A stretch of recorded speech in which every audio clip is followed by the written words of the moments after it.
She fainted at work, and when doctors revealed her pregnancy, the CEO asked, "Is it my child?" Before we explore all the details of this incredible story, tell us where you're following us from and the time. Subscribe to the channel so you don't miss a thing, and let's embark on this journey together. She shouldn't have called in sick, but the nausea wouldn't stop. The morning light filtered through the floor-to-ceiling windows of Sterling Pharmaceuticals' 42nd floor, casting long shadows across the polished marble lobby. Amara Collins stood before the elevator, her reflection caught in its gleaming steel doors. Caramel skin glowing despite the exhaustion she couldn't quite shake, her natural curls pulled into a sleek, low bun that framed her elegant neck. At 28, she commanded attention without trying, her tailored navy blazer hugging her curves while maintaining the professional authority she'd worked years to earn. But today, something felt different. "Focus, Amara," she told herself, pressing the button for the executive floor. "You've got the Morrison account presentation in 2 hours." The elevator hummed upward, and with each passing floor, her stomach twisted tighter. She'd blamed it on stress, the endless nights preparing proposals, the pressure of working directly under the most demanding CEO in pharmaceutical history. But deep down, in a place she refused to acknowledge, she knew it was something else entirely, something that started 2 months ago, something that tasted like champagne and felt like fire. The elevator dinged softly as it reached the 38th floor.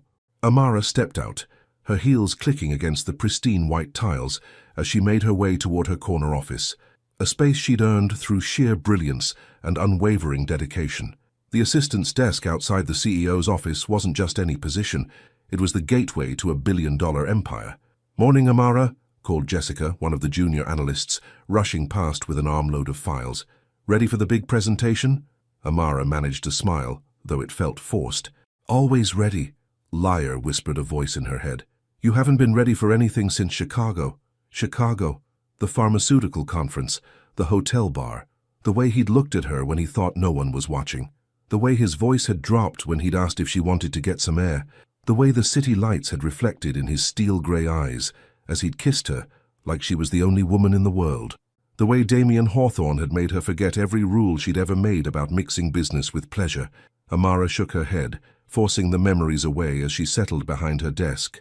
Her computer hummed to life, displaying a calendar packed with meetings, calls, and deadlines. This was her world, controlled, organized, predictable, not the chaos of emotions that threatened to surface every time she thought about that night. The intercom buzzed, startling her from her thoughts. "Ms. Collins, could you bring the Morrison files to my office?" The voice was smooth, commanding, and achingly familiar. Even through the static of the speaker, it sent an unwelcome shiver down her spine.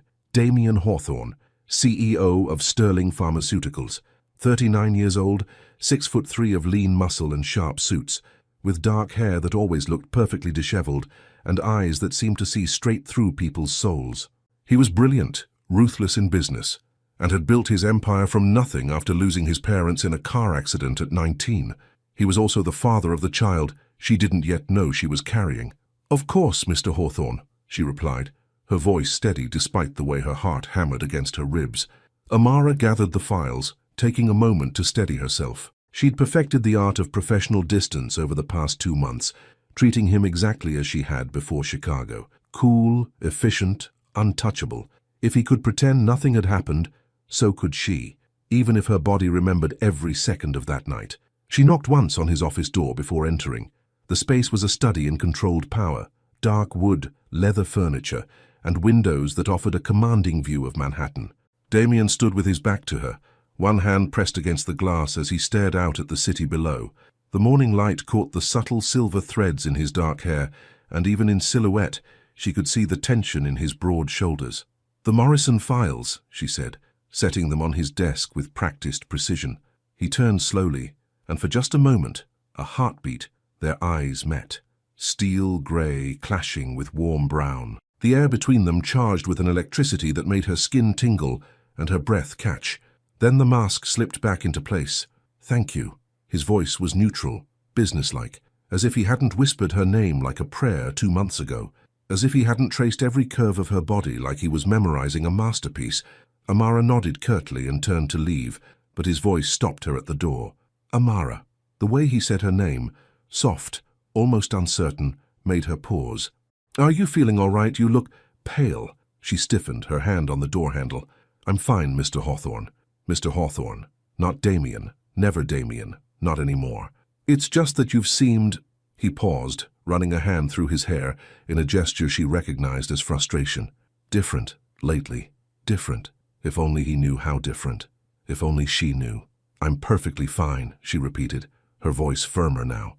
"Will that be all?" For a moment he looked like he wanted to say something else, something that had nothing to do with business and everything to do with the way they'd fit together like missing pieces of the same puzzle. But then his jaw tightened, and he nodded.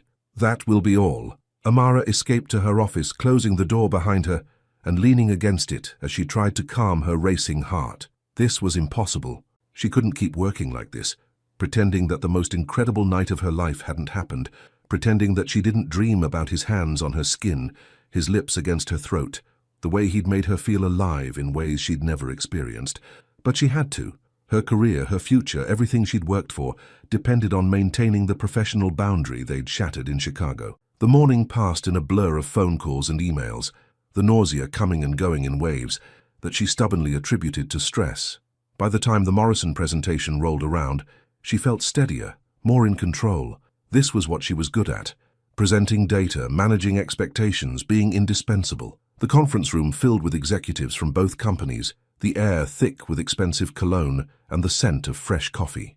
Amara took her usual position beside Damien's chair, her tablet ready with backup information and additional slides. "Ladies and gentlemen," Damien began, his voice commanding immediate attention, "today, we're not just discussing a merger. We're talking about revolutionizing how the world approaches neurological treatment." As he spoke, Amara felt a familiar swell of pride. Say what you wanted about Damien Hawthorne, the man, but Damien Hawthorne, the CEO, was extraordinary, passionate, visionary, able to make people believe in possibilities they'd never imagined. The presentation was flawless. Data flowed seamlessly, projections painted a picture of unprecedented success, and the Morrison executives nodded with increasing enthusiasm. Amara supplied additional information when needed, their professional partnership as smooth as silk. Then, midway through discussing market penetration in Europe, the room began to tilt. At first she thought it was just the usual wave of nausea, but this was different, deeper, more insistent. The voices around her became muffled, as if she were underwater. The carefully organized numbers on her tablet blurred together. "Ms. Collins?" someone asked from far away. "Are you all right?" She tried to answer, tried to maintain her composure, but the room spun violently. The last thing she saw before darkness claimed her was Damien's face, twisted with worry and something that looked suspiciously like terror. The last thing she heard was his voice, raw with panic. "Amara!" And in that moment, as consciousness slipped away, she realized her carefully constructed world was about to change forever. The presentation room falls silent. Damien drops to his knees beside her unconscious form. And somewhere in the chaos, a truth neither of them is ready to face begins to surface. The beeping of medical equipment was the first thing she heard when the world came back into focus. Amara's eyelids fluttered open to harsh fluorescent lights and the antiseptic smell of a hospital room. Her head throbbed with a dull ache, and for a moment she couldn't remember where she was or how she'd gotten there. Then it all came rushing back, the presentation, the spinning room, the darkness swallowing her whole. Thank God. The voice was rough with relief and utterly familiar. She turned her head to find Damien sitting in the chair beside her bed, his usually perfect hair disheveled, his tie loosened and his steel-grey eyes rimmed with exhaustion. He looked like he'd aged years in the span of hours. What happened?" Her voice came out as a whisper, her throat dry and scratchy. "I collapsed during the Morrison presentation." He leaned forward, his hands clasped tightly together. "You've been unconscious for 3 hours. 3 hours, Amara." The way he said her name, raw, vulnerable, sent a shiver through her that had nothing to do with the hospital's air conditioning. She tried to sit up, but a wave of dizziness forced her back against the pillows. The presentation. Did we lose the deal? Damien stared at her incredulously. "The deal? Amara, you scared the hell out of everyone in that room. I thought—" He stopped himself, running a hand through his hair. "The deal doesn't matter. Nothing matters except making sure you're okay." The intensity in his voice, the way his mask had completely slipped away, made her chest tighten with emotions she'd been fighting for months. This wasn't her boss speaking. This was the man who'd held her until dawn in Chicago, who'd whispered her name like it was sacred, who'd made her believe in fairy tales for one perfect night. "I'm fine," she said, though they both knew it was a lie. "Just stress, probably. I haven't been sleeping well." Before he could respond, the door opened and a woman in a white coat entered, her smile warm and professional. Doctor. Sarah Mitchell, according to her badge, appeared to be in her 40s with kind eyes and greying hair pulled back in a neat bun. "Ms. Collins, I'm so glad to see you're awake," Dr. Mitchell said, checking the chart in her hands. "How are you feeling?" "Like I got hit by a truck," Amara admitted. "But I'm okay, just exhausted, I think." Dr. Mitchell's expression grew more serious as she approached the bed. "Actually, I need to discuss your test results with you. We ran some blood work when you came in, just to rule out any underlying conditions that might have caused the fainting episode." Amara felt Damien tense beside her, though she kept her eyes on the doctor. "And? Well, the good news is that there's nothing seriously wrong with you." Dr. Mitchell smiled, but there was something in her expression that made Amara's stomach drop. "In fact, there's some very good news depending on how you look at it." "What do you mean?" Amara's voice was barely above a whisper. Dr. Mitchell glanced between her and Damien, clearly assuming he was her husband or boyfriend. "Ms. Collins, you're pregnant. Approximately 8 weeks along, based on your hormone levels." The words hit Amara like a physical blow. The room seemed to tilt again, and for a moment she couldn't breathe. 8 weeks. 8 weeks would put the conception right around Chicago. She could feel Damien's eyes boring into her, could practically hear the wheels turning in his head as he did the same math she was doing. 8 weeks ago, she'd been in his hotel room, their bodies moving together in perfect rhythm, lost in a passion that had felt like destiny. 8 weeks. Damien's voice was strained, carefully controlled. Dr. Mitchell nodded cheerfully, oblivious to the tension crackling between them. Yes, which would put conception around mid-March. The fainting episode was likely due to hormonal changes and possibly some morning sickness. It's very common in the first trimester. Amara stared at the ceiling, her mind reeling. Pregnant. She was pregnant with Damien Hawthorne's baby, and she hadn't even known. How could she not have known? The signs had been there, the nausea, the exhaustion, the way her body had felt different lately. But she'd been so focused on maintaining professional distance, on pretending Chicago never happened, that she'd ignored every signal her body had been sending. "I'll give you two some time to process this news," Dr. Mitchell said, apparently mistaking their shocked silence for overwhelmed joy. "I'll be back in a bit to discuss next steps and discharge paperwork. Congratulations." The moment the door closed behind her, the silence in the room became deafening. Amara couldn't look at Damien. She could feel his presence like a physical weight, could hear his breathing change as he processed what they'd just learned. When he finally spoke, his voice was deadly quiet. 8 weeks. It wasn't a question, but she nodded anyway, still staring at the ceiling tiles as if they held the answers to questions she wasn't ready to ask. "The conference in Chicago was 8 weeks ago." Another nod. Her throat felt too tight to speak. "Amara." His voice was softer now, almost gentle. "Look at me." She couldn't. If she looked at him, if she saw the questions in his eyes, she'd fall apart completely. And Amara Collins didn't fall apart. She was strong, controlled, independent. She didn't get accidentally pregnant by her boss after a one-night stand that was supposed to mean nothing. "Amara, please." The please broke her. She turned her head slowly, meeting his gaze for the first time since the doctor's revelation. What she saw there wasn't anger or accusation. It was raw vulnerability, hope, and something that looked suspiciously like wonder. "Is it mine?" The question came out as barely a whisper, but it might as well have been shouted for the impact it had. The simple question hung between them like a live wire. She could lie. She could tell him she'd been seeing someone else, that there was doubt about paternity. It would be easier that way, cleaner. She could handle this alone, the way she'd handled everything else in her life. But looking into his eyes, seeing the careful hope he was trying to hide, she couldn't do it. "Yes." The word came out broken, barely audible. "Yes, it's yours." The effect was immediate. Damien's carefully maintained composure cracked completely. He leaned back in his chair, running both hands through his hair as he tried to process the magnitude of what she'd just confirmed. When he looked at her again, his eyes were bright with unshed tears. "Why didn't you tell me?" His voice was rough with emotion. "When you started feeling sick, when you suspected, why didn't you say anything?" "Because I didn't know." The words exploded out of her, months of suppressed emotions finally breaking free. "I didn't know, Damien. I thought it was stress or exhaustion or I don't know what I thought, but I didn't think this. She gestured helplessly at her stomach, at the tiny life growing inside her that she'd been completely unaware of until 5 minutes ago. And even if I had known, she continued, her voice shaking, what was I supposed to say? Hey, Mr. Hawthorne, remember that night we pretended never happened? Well, surprise, you're going to be a daddy? Damien flinched at her words, at the pain and sarcasm lacing her voice. We need to talk about that night. No, we don't. Amara turned away again, focusing on the window where afternoon sunlight filtered through Venetian blinds. We agreed it was a mistake. We agreed to pretend it never happened. I never agreed to that. His voice was quiet but firm. You decided that. You made that choice for both of us. Because it was the right choice. She whirled back to face him, her eyes flashing with a mixture of anger and hurt. You're my boss, Damien. You're the CEO of the company I work for. What we did was unprofessional and stupid and the most real thing I've felt in years. The words stopped her cold. Damien was standing now, moving closer to her bed with the careful grace of a predator approaching skittish prey. Do you think it was easy for me? He asked, his voice low and intense. Pretending I didn't know how you taste, how you sound when you whisper my name, how perfectly you fit in my arms? Do you think I enjoyed going back to calling you Ms. Collins when all I wanted was to kiss you senseless every time you walked into my office? Amara's breath hitched at his words, at the raw honesty in his voice.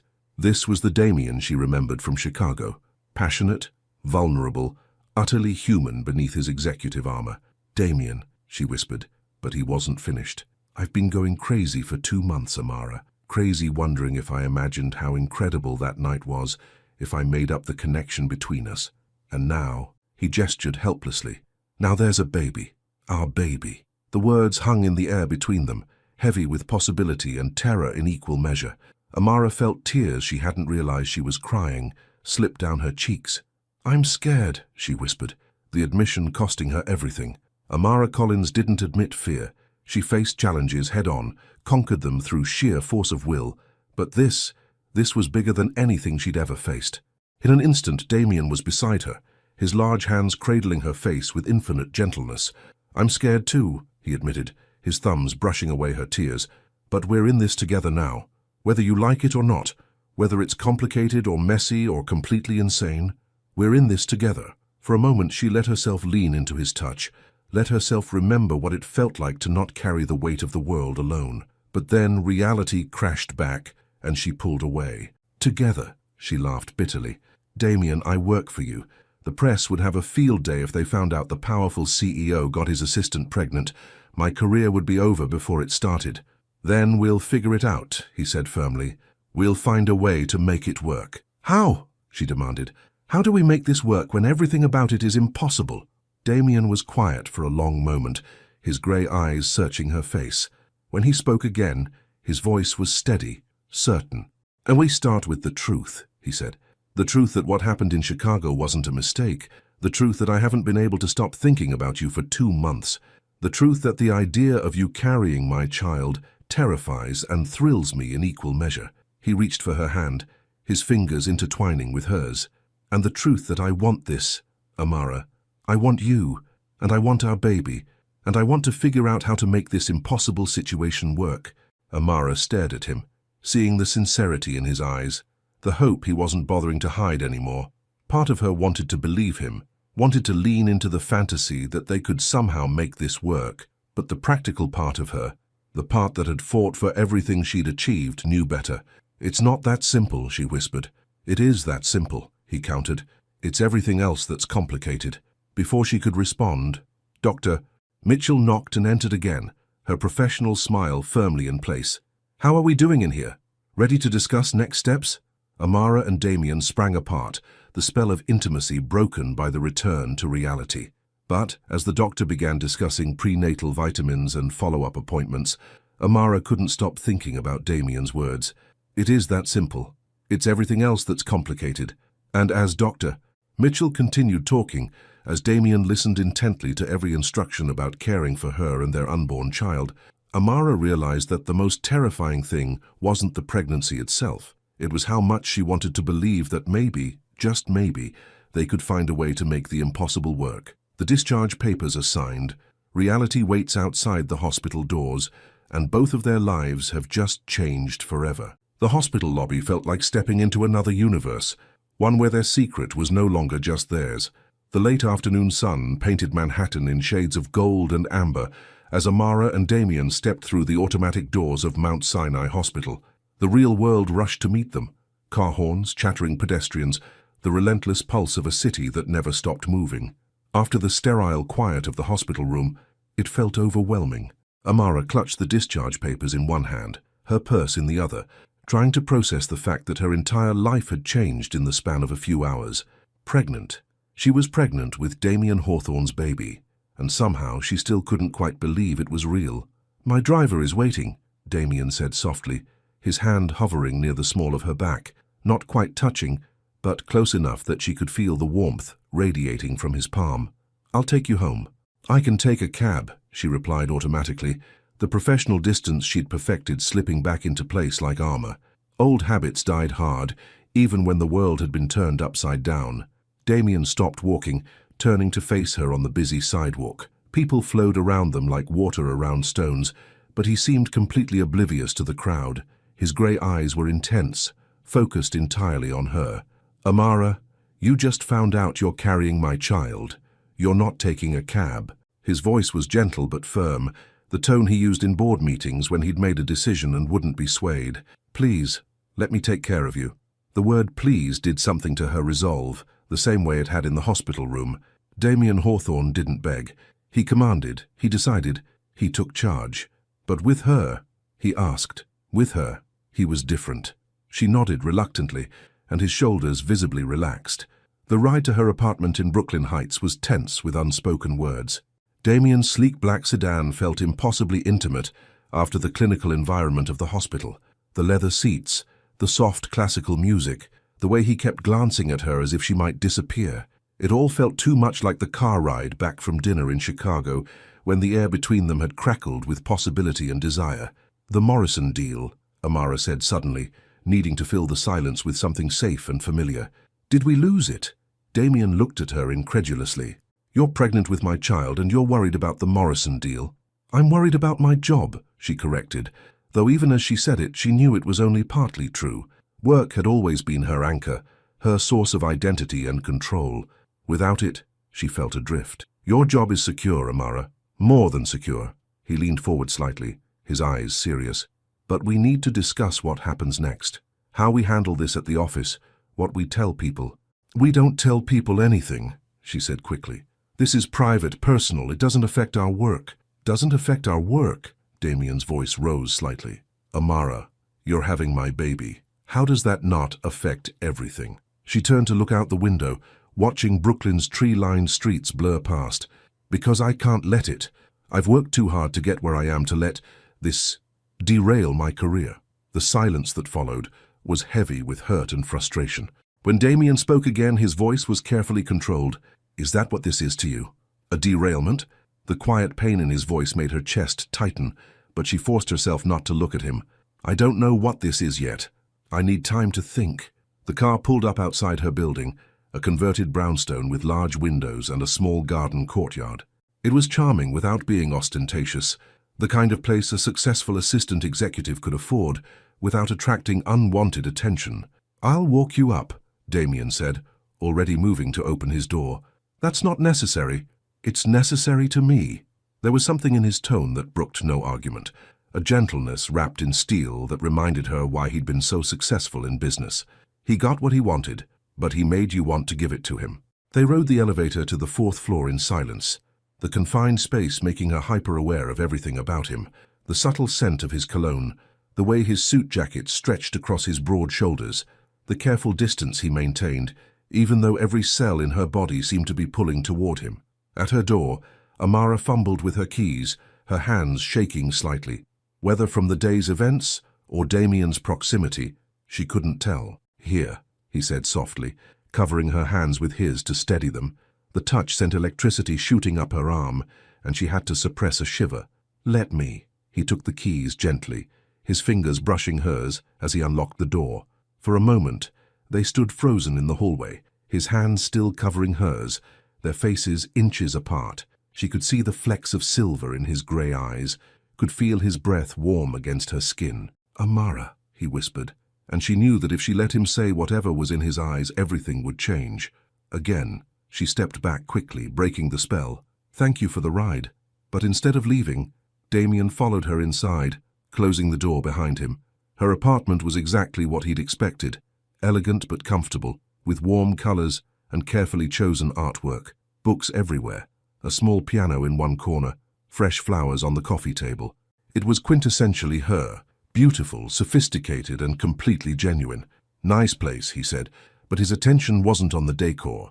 It was on her, on the way she was standing with her arms wrapped around herself like a shield. "Damien, you can't be here." Her voice was shaky, and they both knew it had nothing to do with propriety and everything to do with the way he was looking at her. "Why not?" "Because," she gestured helplessly, "because we're not anything. We work together, that's all." "That's all?" He stepped closer and she backed up until she hit the wall beside her bookshelf. He braced one hand against the wall next to her head, not trapping her, but close enough that she could feel the heat radiating from his body. "So what happened in Chicago was nothing. It was a mistake," she whispered, but the words lacked conviction. "Look me in the eyes and tell me it was a mistake." His voice was low, rough with emotion. "Look me in the eyes and tell me you didn't feel what I felt that night." She tried. God help her, she tried to lie, to maintain the professional distance that had kept her safe for 2 months. But looking into his eyes, seeing the vulnerability and hope and desperate longing there, she couldn't do it. "It doesn't matter what I felt," she said instead. "It can't happen again." "Why not?" "Because you're my boss. Because I work for you. Because if anyone finds out, then I'll quit." The words hit her like a physical blow. She stared at him, certain she'd misheard. "What?" "I'll quit Sterling Pharmaceuticals. I'll sell my shares, step down from the board, whatever it takes." His other hand came up to cradle her face, his thumb tracing the line of her cheekbone. "I won't let my position stand between us." "You can't do that," she breathed. "Sterling is your life. You built it from nothing." "I built it because I had nothing else to live for," he said simply. "But now I do. Now I have you and our baby, and the possibility of something I never thought I could have." "What?" The word came out as barely a whisper. "A family." The raw honesty in his voice, the way his mask had completely fallen away, made her knees weak. This wasn't the controlled CEO speaking. This was just Damien, the man who'd held her in the dark hours before dawn, who'd told her about losing his parents, who'd made her feel less alone in the world than she ever had before. "You don't know what you're saying," she said, but her protest was weak. "You don't know anything about me, about my life. I know you take your coffee black, but add sugar when you think no one's looking," he said softly. "I know you hum when you're concentrating, and you bite your lower lip when you're thinking hard about something. I know you're brilliant and driven and stronger than anyone I've ever met. I know you grew up in foster care, but put yourself through college and graduate school. I know you speak 3 languages and play piano and have nightmares sometimes that make you afraid to sleep." With each word, her defenses crumbled a little more. He did know her. Somehow, in the months they'd worked together, and the single night they'd shared, he'd seen her in ways that most people never did. "I know," he continued, his voice growing softer, "that you're terrified of needing anyone, because everyone you've ever needed has let you down. But I'm not going anywhere, Amara. Not this time." Tears she didn't remember starting to cry slipped down her cheeks. "Damien, let me in," he whispered, his forehead resting against hers. "Let me be what you need. Let us try." For a moment, suspended in the golden afternoon light filtering through her windows, she let herself imagine it, letting down her guard, letting him in, building something real and lasting with this impossible man who saw straight through her carefully constructed walls. Then her phone rang. The spell shattered. Amara ducked under his arm, moving to grab her phone from her purse. The caller ID made her heart sink. Jessica Chen, Sterling Pharmaceuticals. "I have to take this," she said, already answering. "Hello? Amara, thank God you're okay." Jessica's voice was bright with relief. "Everyone's been talking about what happened in the presentation. Are you all right? What did the doctors say?" Amara's eyes met Damien's across the room. His expression was carefully neutral, but she could see the tension in his shoulders, the way his hands had clenched into fists at his sides. "I'm fine," she said into the phone, forcing her voice to stay steady. "Just exhaustion. I'll be back in the office tomorrow." "Tomorrow? Are you sure you should?" "I'm sure. Just a little rest and I'll be good as new." After she hung up, the silence stretched between them like a chasm. Damien's face had shuttered again, the vulnerable man from moments before replaced by the controlled executive she knew so well. "Back to the office tomorrow," he said quietly. "Back to pretending nothing happened." Damien, "No, I get it." He straightened his tie, his movements sharp and precise. "You've made your position clear. We work together, that's all." "It's not that simple." "It is exactly that simple, Amara. You're either willing to try, or you're not. You either trust me or you don't." He moved toward the door, pausing with his hand on the knob. "I'll have my lawyer draw up papers regarding the baby. Financial support, medical expenses, whatever you need.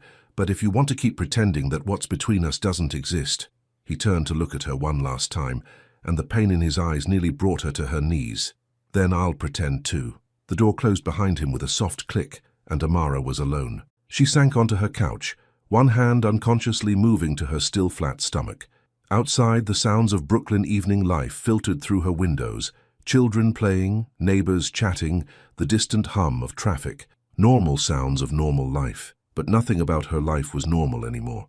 And as she sat in her carefully ordered apartment, surrounded by the life she'd built through determination and independence, she couldn't shake the feeling that she'd just made the biggest mistake of her life. The golden light faded to evening shadows, and with it the possibility of something beautiful slipped further away. End of chapter 3. Tomorrow they'll return to the office. Tomorrow they'll pretend nothing has changed. But some secrets are too big to hide, and some connections are too powerful to deny. Walking into Sterling Pharmaceuticals felt like stepping into a minefield where every glance could be explosive. The morning sun cast long shadows across the marble lobby as Amara stepped through the revolving doors of Sterling Pharmaceuticals. She'd spent an hour perfecting her makeup to hide the exhaustion etched in every line of her face, choosing her most professional blazer, navy blue with sharp shoulders that made her feel armored and in control. But beneath the carefully constructed exterior, her heart hammered against her ribs like a caged bird. Pregnant. The word echoed in her mind with every click of her heels against the polished floor. She was carrying Damien Hawthorne's baby, and today she had to pretend that nothing had changed. The elevator ride to the executive floor felt endless. She'd deliberately arrived early, hoping to settle into her routine before facing the inevitable questions about yesterday's incident. But as the doors slid open on the 38th floor, she realized her plan had backfired. Damien stood at the floor-to-ceiling windows of his office, visible through the glass walls, his silhouette dark against the Manhattan skyline. Even from across the reception area, she could see the tension in his broad shoulders, the way he held himself with military precision. He was already here, already working, already pretending. Their eyes met through the glass for one electric moment. Time seemed to suspend itself. The bustling office faded away, leaving only the memory of his hands cradling her face, his voice rough with emotion as he'd offered to give up everything for her. Then he looked away, turning back to his computer, as if she were nothing more than another employee arriving for work. The dismissal hit her like a slap, even though she'd asked for exactly this: professional distance, pretending. The careful dance they'd perfected over the past 2 months, now with the added weight of a secret that felt like it might crush them both. "Amara!" Jessica's bright voice cut through her spiraling thoughts. "You look so much better. I was worried sick yesterday." "Just needed some rest," Amara replied, forcing a smile as she settled behind her desk. The familiar routine felt surreal, checking emails, reviewing Damien's schedule, preparing for the day ahead as if her entire world hadn't shifted on its axis. "The Morrison people called this morning," Jessica continued, perching on the edge of Amara's desk. "They want to reschedule the presentation for Thursday. Apparently Mr. Hawthorne called them personally yesterday to apologize for the interruption." Of course he had. Even in crisis, even when his world was imploding, Damien took care of business. It was one of the things she couldn't let her mind go there. Not here, not now. "I'll add it to his calendar," she said briskly. The morning passed in a blur of phone calls and meetings, each interaction feeling slightly unreal. Amara threw herself into work with fierce determination, using the familiar tasks as armor against the chaos in her mind. But every time Damien's voice carried from his office, every time she glimpsed him through the glass walls, her concentration shattered. At 11:30, her computer chimed with a calendar reminder: "Weekly strategy meeting, conference room A." Her stomach dropped. The weekly strategy meeting. 2 hours in a conference room with Damien and the senior staff, sitting across from him, taking notes, pretending that less than 24 hours ago he'd offered to quit everything for her. She gathered her files with hands that trembled slightly, telling herself it was low blood sugar, pregnancy symptoms, anything but the effect of knowing she'd be in the same room as the father of her child, breathing the same air, watching his mouth move as he spoke, and remembering how those lips had felt against her skin. The conference room was already half full when she arrived. Amara took her usual seat, second chair from the wall, perfect angle to take notes and observe without being conspicuous. She'd chosen this spot months ago for its strategic advantages. Now it felt like torture. Damien entered exactly on time, his presence immediately commanding the room's attention. He wore a charcoal grey suit that made his eyes look like storm clouds, his dark hair perfectly styled, despite the fact that she'd seen him run his hands through it in frustration just yesterday. He looked every inch the powerful CEO, controlled, confident, completely unaffected. Only Amara caught the slight tightness around his eyes, the careful way he avoided looking in her direction. "Let's begin," he said, his voice crisp and professional. "Marketing wants to discuss the Q3 campaign strategy for the neurological division." The meeting proceeded normally, presentations, discussions, the usual corporate choreography that Amara could navigate in her sleep. She took notes with mechanical precision, her handwriting neat and controlled even as her pulse raced every time Damien spoke. Then, 40 minutes in, disaster struck in the most mundane way possible. Amara reached for her water glass at the exact moment Damien leaned forward to examine a document. Their fingers brushed, barely a whisper of contact, but the effect was electric. The touch sent sparks shooting up her arm, and she jerked back so quickly that she knocked over her water glass. Ice water spread across the polished conference table, soaking into reports and pooling around laptops. The room erupted in concerned chatter as people grabbed papers and napkins, but all Amara could focus on was the way Damien had gone completely still. "I'm so sorry," she stammered, grabbing napkins to clean up the mess. "I don't know what—" "It's fine," Damien said, but his voice was strained. He handed her his handkerchief, monogrammed linen that smelled faintly of his cologne, and their fingers brushed again as she took it. This time neither of them pulled away immediately. The touch lasted perhaps 3 seconds, an eternity in a room full of colleagues. When they finally broke contact, the air between them crackled with enough electricity to power half of Manhattan. "Perhaps we should take a short break," announced Patricia Wells, the head of marketing, glancing between them with barely concealed curiosity. As the room emptied, Amara found herself alone with Damien and a puddle of water that felt like a metaphor for how thoroughly she was drowning. "Are you all right?" he asked quietly, moving to help her gather the soggy papers. "I'm fine," she said quickly, not looking at him. "Just clumsy." "Amara." Her name was a whisper, spoken so softly that only she could hear it. "Look at me." She made the mistake of lifting her eyes to his, and what she saw there nearly undid her completely. Concern, longing, and something that looked suspiciously like the same desperate need that was clawing at her insides. "This isn't working," he said, his voice barely audible. "It has to work," she whispered back. "Does it?" He stepped closer, close enough that she could see the flecks of silver in his grey eyes. "Because from where I'm standing, it looks like we're both miserable."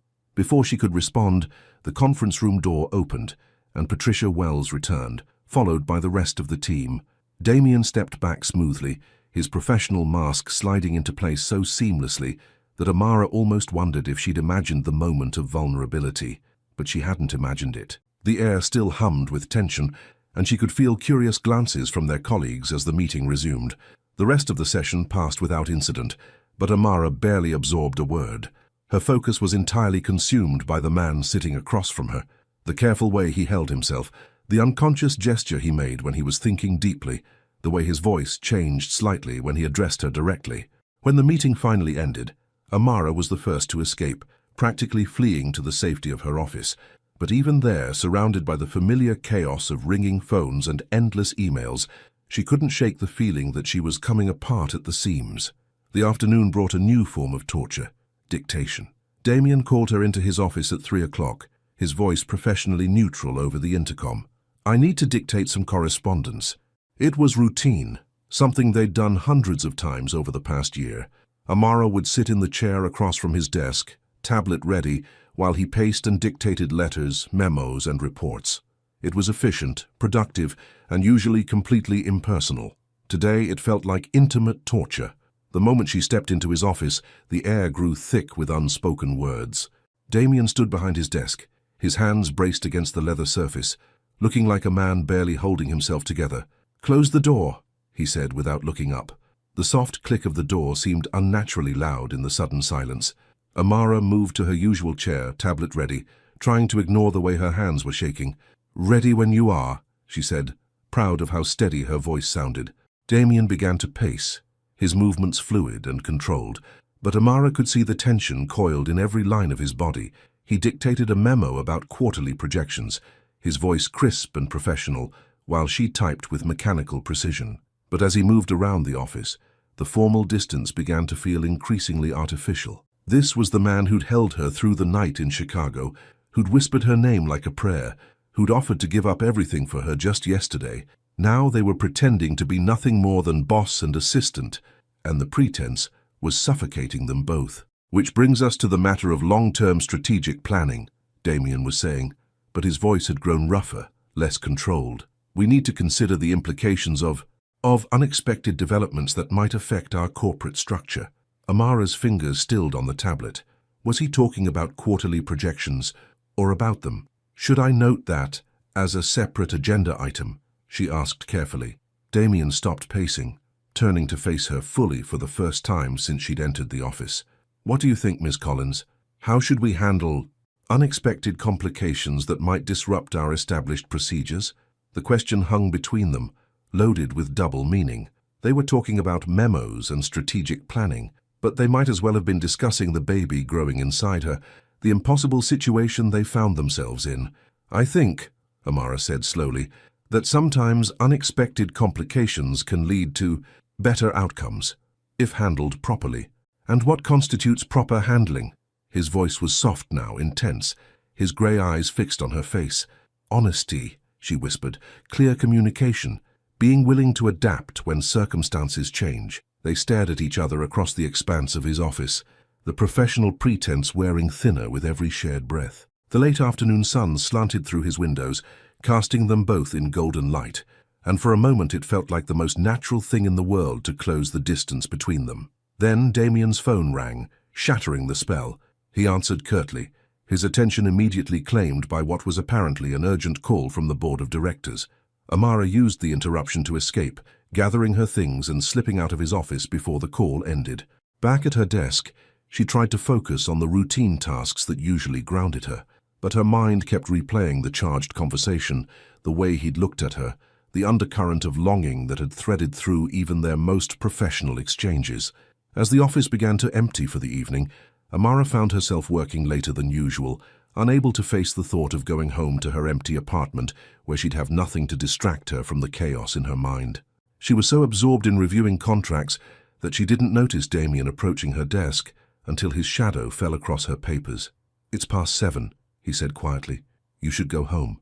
"I'm almost finished," she replied without looking up, hyper-aware of his presence beside her desk. "Amara." The way he said her name made her look up despite herself. "You need to eat dinner. You need to rest. You're—" He paused, glancing around to make sure they were alone before continuing in a lower voice.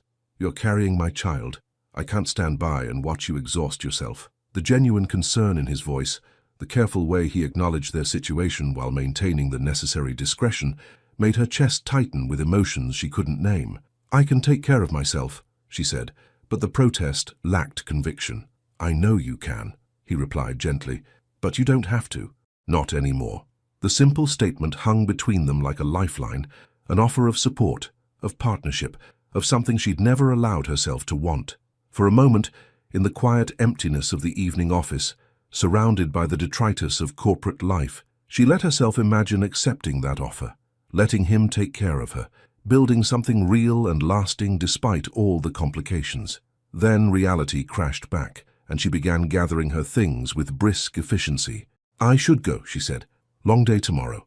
Damien nodded, stepping back to give her space, but his eyes never left her face. "Amara," he said as she reached the elevator, "this isn't over."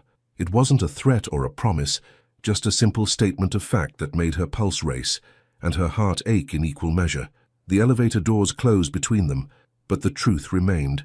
Some things were too powerful to hide, even behind the thickest walls of professional pretense. Another day of pretending, another night of wanting what seems impossible, but in the morning they'll have to face each other again, and the mask is getting harder to maintain. Some masks are meant to crack, and when they do, everything beautiful and terrifying underneath comes rushing out. The emergency board meeting was called for Friday morning, and Amara knew it was going to be a disaster before she even stepped into the room. She'd spent Thursday night tossing and turning, her body caught between exhaustion and the restless energy that seemed to pulse through her whenever she thought about Damien, which was constantly. The morning sickness had gotten worse, waves of nausea that left her gripping the bathroom counter and wondering how she was going to keep hiding this from everyone. But it wasn't just the pregnancy symptoms that had her on edge. It was the way Damien had been looking at her all week, like he was barely holding himself back from doing something that would shatter their carefully maintained professional facade. It was the charged silences, the accidental touches that lasted a heartbeat too long, the way her name sounded different when he said it. It was the fact that she was falling apart, piece by piece, and she wasn't sure how much longer she could hold it together. The boardroom was already full when she arrived with her notes and tablet. The usual collection of Sterling Pharmaceuticals' most powerful executives arranged around the polished mahogany table. Amara took her place in the chair along the wall, close enough to provide support but removed from the main discussion, and tried to ignore the way her pulse spiked when Damien entered the room. He looked tired, she realized with a pang of concern that she had no right to feel. There were subtle lines of stress around his eyes, and his usually perfect hair showed signs of the restless hand-running she'd witnessed through his office windows all week. He wore his authority like armor, but she could see the cracks. "Thank you all for coming on short notice," Damien began, his voice carrying easily across the room. "We need to discuss the Meridian acquisition and its timeline." Amara settled into the familiar rhythm of note-taking, her fingers flying across the tablet as she transcribed the rapid-fire discussion of market projections and due diligence timelines. It was complex, high-stakes corporate maneuvering that normally would have engaged her completely. Instead, she found herself stealing glances at Damien, watching the way he commanded the room with quiet intensity. This was where he belonged, making decisions that affected thousands of lives, building the empire he'd created from nothing. The thought of him giving it all up, the offer he'd made in her apartment, sent a stab of guilt through her chest. "The regulatory approval could take 18 months, board member Ronald Hartley was saying, his gravelly voice cutting through her distraction. "That's assuming we don't hit any unexpected complications." Unexpected complications. The phrase made Amara's pen slip, leaving an ink blot on her otherwise pristine notes. She could feel Damien's eyes on her from across the room, could sense the shift in his attention, even though she didn't dare look up. "Complications are part of any major acquisition," Damien replied smoothly. "The key is anticipating them and having contingency plans in place." "Easy to say," piped up Sandra Morrison, the silver-haired head of legal. "But some complications can't be planned for. Personal scandals, conflicts of interest, anything that might affect public perception of the company." Amara's blood turned to ice. The words weren't directed at her specifically, but they felt like arrows aimed straight at her chest. Personal scandals, conflicts of interest, everything she and Damien were desperately trying to avoid. "Which is why we maintain the highest standards of professional conduct at all levels," Damien said, but there was a slight tightness to his voice that only Amara seemed to catch. "Sterling Pharmaceuticals has built its reputation on integrity and transparency." The irony was suffocating. Here they sat discussing integrity and transparency, while she carried his child, and they both pretended nothing had changed between them. The weight of the secret felt crushing, and suddenly the elegant boardroom with its panoramic view of Manhattan felt like a prison. Amara tried to focus on her breathing, on the mundane task of taking notes, but the room seemed to be tilting slightly. The familiar wave of nausea rolled through her stomach, stronger this time, accompanied by a dizzy rush that made the voices around the table sound distant and muffled. "Not now," she pleaded silently. "Not here." But her body had other plans. The pen slipped from her suddenly nerveless fingers, clattering to the floor with a sound that seemed unnaturally loud. Several board members glanced in her direction, but Amara was beyond caring about the attention. The nausea was building to a crescendo, and she knew with horrible certainty that she was about to be sick. In front of everyone, in front of Damien. She bolted from her chair with a whispered, "Excuse me," one hand pressed to her mouth as she rushed toward the door. Behind her, She could hear the surprised murmurs of the board members, could feel their curious eyes following her hasty exit, but it was Damien's voice that stopped her at the door, sharp with barely concealed panic. "Amara, wait!" She didn't stop, couldn't stop. The hallway blurred past as she made a desperate dash for the nearest bathroom, barely making it into a stall before her stomach betrayed her completely. The retching was violent and humiliating, her body purging itself while her mind reeled with the implications of what had just happened.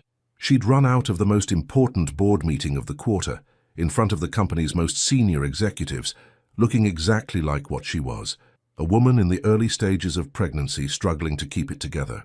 When the worst of it passed, she slumped against the cool metal wall of the bathroom stall, tears of frustration and fear streaming down her cheeks. How was she going to explain this? How was she going to face those people again? Pretend it was just a stomach bug or stress or anything other than the truth that felt too big and dangerous to contain. The bathroom door opened, and Amara heard the soft click of expensive heels on tile. "Amara? Honey, are you all right?" Sandra Morrison's voice was gentler than Amara had ever heard it, filled with what sounded like genuine concern. The older woman had always been intimidating, brilliant, sharp-tongued, utterly professional, but now she sounded almost maternal. "I'm fine," Amara called weakly, trying to pull herself together. "Just something I ate, I think." There was a pause, then Sandra's voice again, closer this time. "May I come in?" Before Amara could protest, the stall door opened. Sandra took one look at her, pale, shaky, clearly struggling, and her expression softened with understanding. "Oh, sweetheart," she said quietly. "How far along are you?" The question hit Amara like a physical blow. There was no judgment in Sandra's voice, no accusation, just the quiet recognition of one woman who'd been through this recognizing another who was struggling with the same challenges. "I don't know what you mean," Amara whispered, but the protest was weak. Sandra handed her a tissue, her movement gentle. "I have 3 daughters, dear. I know morning sickness when I see it." She paused, studying Amara's face with shrewd eyes. "The question is, does he know?" Amara didn't have to ask who he was. The way Sandra had watched the interaction in the boardroom, the sharp intelligence that had made her one of the most successful corporate lawyers in the city. Of course, she'd picked up on the undercurrents between Amara and Damien. "Sandra, please, your secret is safe with me," the older woman said firmly. "But honey, you can't keep doing this to yourself. The stress, the pretending, it's not good for you or the baby." Tears spilled over despite Amara's attempts to control them. "I don't know what to do," she admitted, the words torn from somewhere deep inside her. "I don't know how to make this work." Sandra was quiet for a moment, then reached out to squeeze Amara's shoulder. "You start by taking care of yourself, and you stop trying to handle everything alone." She paused. "That young man of yours is about ready to tear the building apart looking for you. He sent me in here because he was afraid it would cause more speculation if he came himself." The thought of Damien pacing outside the bathroom, torn between concern and the need to maintain their professional cover, made Amara's chest ache. "This is such a mess." "All the best love stories are messy, dear," Sandra said with a small smile. "The question is whether you're brave enough to fight for what matters." Before Amara could respond, Sandra was gone, leaving her alone with her turbulent thoughts and the echo of words that hit far too close to home. Fight for what matters. Amara splashed cold water on her face, trying to repair the damage to her makeup and compose herself for the inevitable return to the boardroom. But when she opened the bathroom door, she found Damien waiting in the hallway, his face etched with worry that he wasn't bothering to hide. "Are you all right?" The question came out rougher than he probably intended, his professional mask completely absent. "I'm fine," she said automatically, but her voice shook. "No, you're not." He stepped closer, and she could see the barely leashed panic in his grey eyes. "Amara, this has to stop. You're making yourself sick trying to pretend." "Pretend what?" The words came out sharper than she'd intended, defensive and raw. "Pretend that we're not completely screwed. Pretend that there's some magical solution that makes this work without destroying both our careers. I told you I'd quit. And I told you that's insane." The dam finally burst, months of suppressed emotion pouring out in a rush of words she couldn't take back. "You built Sterling from nothing. It's your life's work, your legacy. I won't be the reason you throw it all away. Then what do you suggest?" His voice was rising now, professional discretion abandoned in the face of his frustration. "Because watching you make yourself sick, watching you run away from me every day, watching you pretend that what's between us doesn't exist, "I can't do it anymore, Amara. I can't." They were standing in the middle of the executive hallway, voices echoing off marble walls, completely exposed to anyone who might walk by. It was professional suicide, and they both knew it. But something had broken between them, some carefully maintained barrier that had finally cracked under the pressure of too many secrets and too much longing. "What do you want from me?" Amara demanded, tears streaming down her face now. "What do you want me to say?" "I want you to tell me you feel it too," Damien said, his voice dropping to an urgent whisper. "I want you to stop running away every time I get close. I want you to admit that what happened in Chicago was the most real thing either of us has ever experienced." The words hung between them like a challenge, like a dare. In the distance, Amara could hear the soft hum of office life continuing around them. Phones ringing, printers whirring, the mundane sounds of a world that suddenly felt very far away. "It doesn't matter what I feel," she whispered. But even as she said it, she knew it was a lie. "It's the only thing that matters." Damien reached for her hand, his fingers intertwining with hers, in a gesture that was intimate and desperate and completely inappropriate for their corporate surroundings. "Amara, I'm falling apart without you. These past 2 months have been hell and I can't keep pretending anymore." She stared at their joined hands, at the way his fingers fit perfectly between hers, and felt something inside her chest crack wide open. This was madness. This was professional suicide. This was everything she'd spent her career avoiding, and it was the most honest moment she'd had in months. "The board meeting," she started weakly. "Can wait," he finished. "They'll assume you had a stomach bug. Sandra will cover for us. She's good at managing crises." The mention of Sandra made Amara remember the older woman's words. All the best love stories are messy. Maybe it was time to stop fighting the mess. Maybe it was time to be brave. "Damien," she whispered, his name a prayer and a surrender all at once. And then, in the middle of the executive hallway of Sterling Pharmaceuticals, with their careers and reputations hanging in the balance, Amara Collins finally stopped running. She reached up and touched his face, her fingers tracing the sharp line of his jaw, and watched as his careful control shattered completely. "I feel it too," she admitted, the words barely audible. "God help me, I feel it too." The confession hung between them like a bridge, fragile and terrifying and absolutely necessary. And for the first time in months, neither of them looked away. The mask is gone. The truth is out. And now they'll have to face what comes next. Together. The truth has a way of making everything both clearer and more complicated at the same time. The silence in Damien's private office felt different now, charged with possibility instead of painful restraint. Amara sat in the chair across from his desk, her hands folded in her lap, trying to process the fact that everything had changed in the span of a single hallway conversation.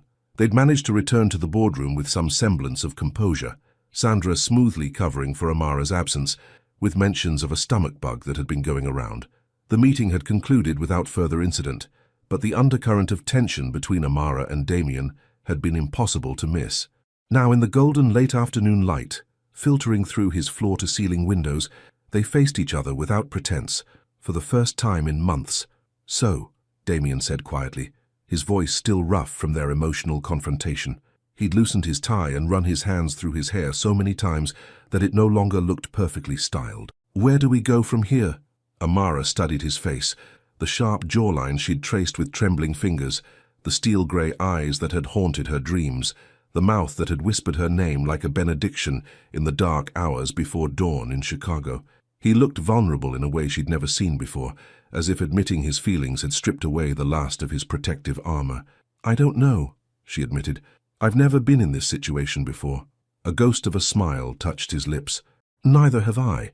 The closest I've come to mixing business with pleasure was taking clients to dinner." The admission surprised her. For all his confidence and success, Damien had always maintained rigid boundaries between his professional and personal life. The fact that she had been the exception, that Chicago had been as unprecedented for him as it had been for her, sent a warm flutter through her chest. "The board meeting," she started, but he cut her off with a gentle shake of his head. "Is handled. Sandra will ensure that no one asks uncomfortable questions about your sudden exit." His expression grew more serious. "But we need to discuss what happens next. For you, for the baby, for us." The word us hung in the air between them, fragile and hopeful, It felt strange to acknowledge that there could be an us beyond their professional relationship, beyond the single night that had changed everything. "I made an appointment," Amara said suddenly, the words spilling out before she could second-guess them, "with an obstetrician, Dr. Emily Rodriguez at Mount Sinai. It's next Thursday." Damien leaned forward, his attention completely focused on her. Would you want me to come with you?" The careful way he asked, as if he was afraid she might reject the offer, made her chest tight with emotion. "Yes," she whispered. "I'd like that." Relief flooded his features, and for a moment he looked younger, less burdened by the weight of corporate responsibility. "Thank you," he said simply. They sat in comfortable silence for a moment, the enormity of their situation settling around them like a warm blanket. Outside, Manhattan hummed with its usual Friday afternoon energy, but inside Damien's office, the world felt smaller, more manageable. "We'll need to be careful," Amara said eventually, her practical nature reasserting itself, "about how we handle this publicly. The company, the media, the board." "I know." Damien's voice was steady, but she could see the tension creeping back into his shoulders. "I've been thinking about that. There are ways to manage the situation that protect both of us, such as—" He was quiet for a moment, gathering his thoughts. When he spoke, his voice carried the same authoritative tone he used in board meetings, but softer, more personal. "We could start by not hiding our relationship entirely. Let people see us together occasionally. Dinner, company events. Let them get used to the idea that we're involved." He paused. "Then when we're ready to announce the pregnancy, it won't be completely shocking." Amara considered this, turning the plan over in her mind. It made sense from a public relations standpoint, a gradual revelation rather than a bombshell announcement. But it also meant acknowledging that they had a relationship worth protecting, worth building something on.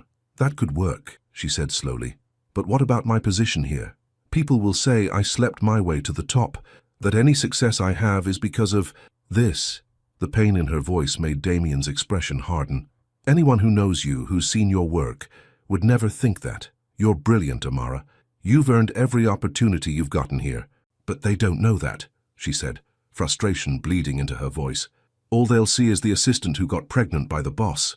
Damien was quiet for a long moment, his jaw working as he processed her concern. When he spoke, his voice was carefully controlled. "What if you weren't my assistant anymore?" Amara's head snapped up. "What do you mean?" "There's an opening in strategic development, director level. It's a significant promotion. Your own team, your own projects, complete autonomy." His grey eyes were intense, focused entirely on her face. "The position reports to the VP of Development, not to me directly. It would remove any appearance of impropriety." The offer was generous. More than generous, it was exactly the kind of career advancement she'd been working toward for years. But the way he presented it, the careful neutrality in his voice, made her stomach drop. "You want to transfer me to get me away from you," she said, the words coming out flatter than she'd intended. "No." The response was immediate and emphatic. "I want to give you the career you deserve, without anyone being able to question how you got it. I want to protect you from the kind of speculation that could damage your reputation." She studied his face, searching for any sign of deception or hidden agenda. What she found instead was genuine concern, the look of a man trying to solve a problem that had no perfect solution. "And you think this would work? That people wouldn't still talk?" "People will always talk," he said honestly. "But this way, when they do, you'll have a track record of success that has nothing to do with me. You'll have built something on your own merit." It was logical, practical, and probably the smartest path forward. It was also terrifying in a way she couldn't quite name. "I need time to think about it," she said finally. "Of course." He leaned back in his chair, running a hand through his already disheveled hair. "Take all the time you need. The position isn't going anywhere." Another silence fell between them, but this one was less comfortable, weighted with the complexity of decisions that would affect both their futures. Amara found herself studying the view from his windows, the Manhattan skyline bathed in golden afternoon light, the city that had become home, the world that suddenly felt both more solid and more fragile than before. "Damien," she said softly, not looking at him. "What do you want? Really want, I mean. Not what's practical or smart or good for the company. What do you want?" When she finally turned to face him, she found him watching her with an expression that made her breath catch. There was longing there, yes, but also something deeper, something that looked like hope wrapped in determination. "I want to take you home," he said quietly. I want to cook you dinner and make sure you're eating enough. I want to go to doctor's appointments and argue about baby names and feel our child kick for the first time. His voice grew softer, more vulnerable. I want to wake up next to you and not have it be a one-time mistake. I want to build something real with you, Amara. Something that lasts. The words washed over her like a tide, carrying away the last of her carefully constructed defenses. This was the man she'd glimpsed in Chicago. Not the controlled CEO, but the person underneath. The one who'd held her through the night and made her feel less alone in the world than she ever had before. I want that too, she whispered, the admission costing her everything and giving her everything in return. It terrifies me, but I want it too. Damien's smile was radiant, transforming his entire face. He stood slowly, moving around his desk with the careful grace she'd always admired, and knelt beside her chair. His hands found hers, fingers intertwining with a familiarity that spoke of deeper connection. Then let's be terrified together, he said, bringing her hand to his lips and pressing a gentle kiss to her knuckles. Let's figure this out as we go. The simple gesture, intimate without being inappropriate, tender without being possessive, made her feel more cherished than any grand romantic gesture could have. This was what she'd been afraid to want, someone who saw her completely and chose to stay anyway. Okay, she said, the word barely a whisper but carrying the weight of a lifetime of decisions. Okay. They stayed like that for a moment, hands linked, hearts open, the future stretching out before them like an unmapped territory full of possibility and challenge in equal measure. Then Damien's phone buzzed with an urgent message, breaking the spell and reminding them both that they were still in his office, still surrounded by the corporate world that would demand explanations and strategies and carefully managed revelations. I should go, Amara said, reluctantly pulling her hands free. People will start to wonder if I'm in here too long. Wait. Damien stood, moving to his desk and pulling out a business card. He wrote something on the back before handing it to her. My personal number, not the company line. Amara looked down at the card, at his bold handwriting spelling out digits that felt like a secret code to a different world. A world where they could be themselves instead of boss and assistant, where they could explore the connection that had been simmering beneath the surface for months. Text me when you get home, he said. Let me know you're safe. The request was simple, but it carried the weight of a promise, that he would be there, that he cared, that she wasn't alone anymore. I will, she said, slipping the card into her purse. As she reached for the door handle, his voice stopped her one last time. Amara. She turned back to find him watching her with an expression that made her knees weak. Thank you, for trusting me with this, for trusting me with you. She smiled, the first genuine smile she'd given him since Chicago. And something in the air between them shifted. The painful tension that had characterized their interactions for months was gone, replaced by something warmer, more hopeful, something that felt like the beginning of everything. The office door closed behind her, but for the first time in months it didn't feel like an ending. It felt like the start of something beautiful and terrifying, and absolutely worth fighting for. Trust has been given, promises have been made, and in the golden light of a Friday afternoon, two people who've been pretending they didn't need each other finally stopped lying to themselves. Saturday morning felt different when you weren't pretending anymore. Amara stared at her reflection in the bathroom mirror, trying to calm the butterflies that had taken residence in her stomach. It wasn't morning sickness this time. It was pure, undiluted nervousness. In 2 hours, Damien would pick her up for what could only be described as their first real date. Their first anything really outside of that single night in Chicago and the sterile confines of Sterling Pharmaceuticals. She'd changed clothes 3 times, finally settling on a soft burgundy sweater that brought out the warm undertones in her skin and dark jeans that were comfortable enough for whatever he had planned. The outfit was casual but polished, approachable but still unmistakably her. She'd left her hair down, loose curls that framed her face in a way that felt more natural than the sleek buns she wore to work. Her phone buzzed on the bathroom counter, and Damien's name appeared on the screen. Just seeing it there in her personal space rather than on her work phone sent a flutter of warmth through her chest. On my way. Hope you're hungry, she typed back quickly. Always. See you soon. The response came immediately. Can't wait. 2 simple words that made her smile like a teenager with her first crush. This was ridiculous, she told herself.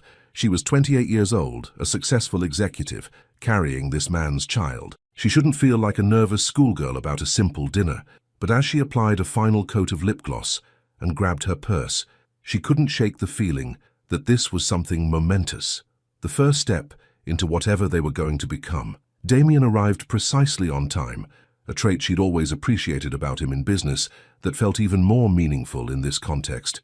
When she opened the door to her apartment, the sight of him nearly took her breath away. She'd seen him in countless expensive suits, had memorized the way he commanded boardrooms and dominated conference calls, but this version of Damien, wearing dark jeans and a charcoal cashmere sweater that clung to his broad shoulders, his hair slightly less perfectly styled than usual, was somehow more devastating than any corporate armor. He looked approachable, real, like the man who'd held her through the night in Chicago rather than the untouchable CEO who occupied the corner office. "Hi?" he said simply, but his grey eyes were doing things that made her pulse race.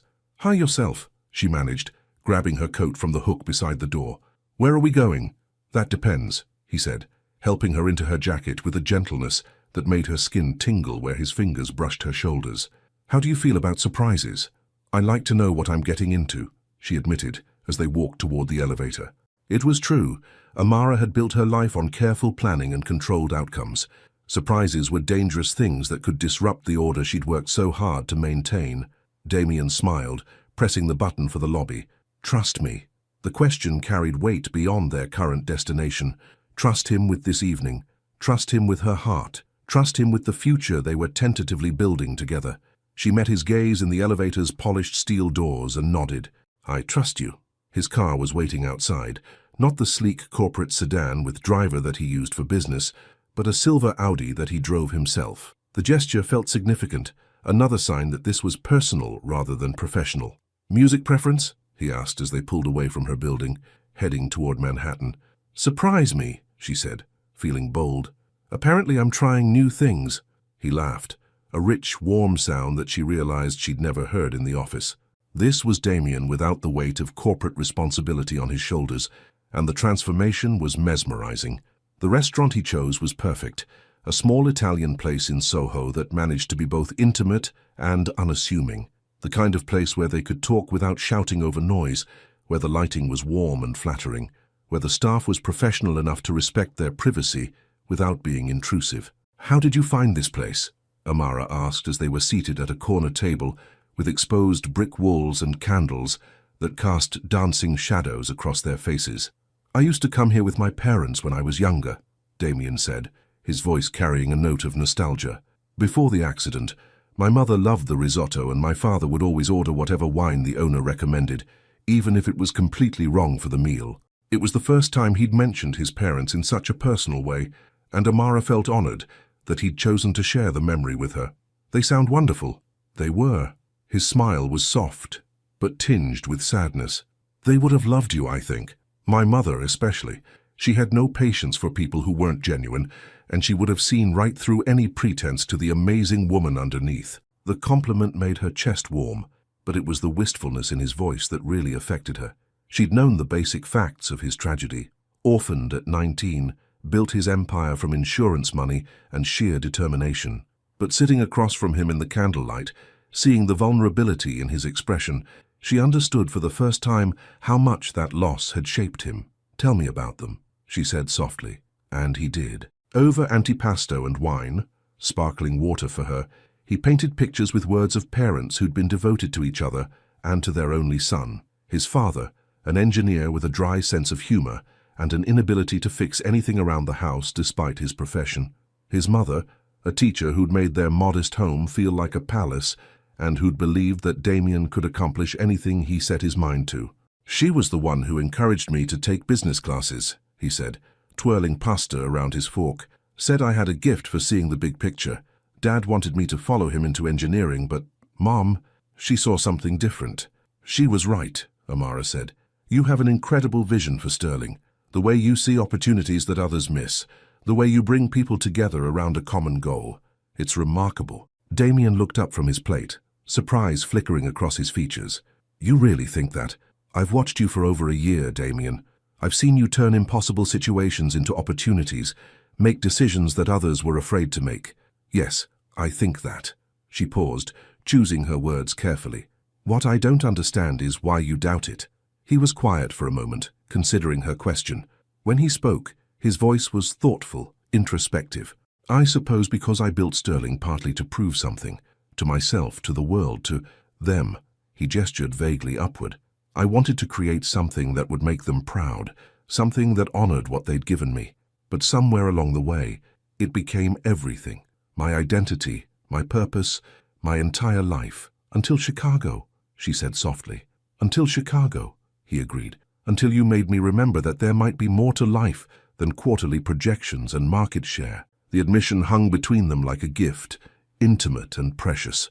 Amara felt something shift inside her chest, not just attraction or chemistry, but something deeper, understanding, connection, the recognition that they'd both been hiding behind their professional achievements, using success as a shield against the messier, more complicated business of actually living. Your turn, Damien said, refilling her water glass. Tell me about growing up. I know the basic facts from your personnel file, but I want to hear your version. Amara hesitated. Her childhood wasn't something she discussed often, not because it was tragic exactly, but because it was complicated in ways that made people uncomfortable. Foster care stories were either heartwarming tales of triumph or devastating narratives of abuse, but hers had been something more nuanced, more real. I was lucky, she said finally. Not in the traditional sense, but lucky in the people I encountered. The families who took me in weren't perfect, but most of them were good. They taught me things, how to be independent, how to adapt, how to find stability in myself rather than in circumstances. That explains a lot, Damien said, his tone gentle but perceptive. Your strength, your self-reliance, the way you handle pressure. It also explains why I'm terrified of needing people, she admitted, surprising herself with the honesty. Every time I got comfortable somewhere, something changed. New family, new school, new rules. I learned early that the only person I could count on was myself. Damien reached across the table, covering her hand with his. The gesture was simple, but it sent warmth shooting up her arm and straight to her heart. You can count on me, he said quietly. I know that's easy to say and harder to prove, but you can count on me, Amara. She looked down at their joined hands, his larger, warmer, completely engulfing hers, and felt something inside her chest crack open, not break, but open, like a flower turning toward sunlight after a long winter. I'm trying to learn how, she whispered. The waiter appeared to clear their plates, breaking the intimate moment, but not the connection that hummed between them. They ordered dessert to share, tiramisu that arrived with 2 spoons and tasted like coffee and dreams. Can I ask you something? Amara said, as Damien handed her another spoonful of the decadent dessert. Anything.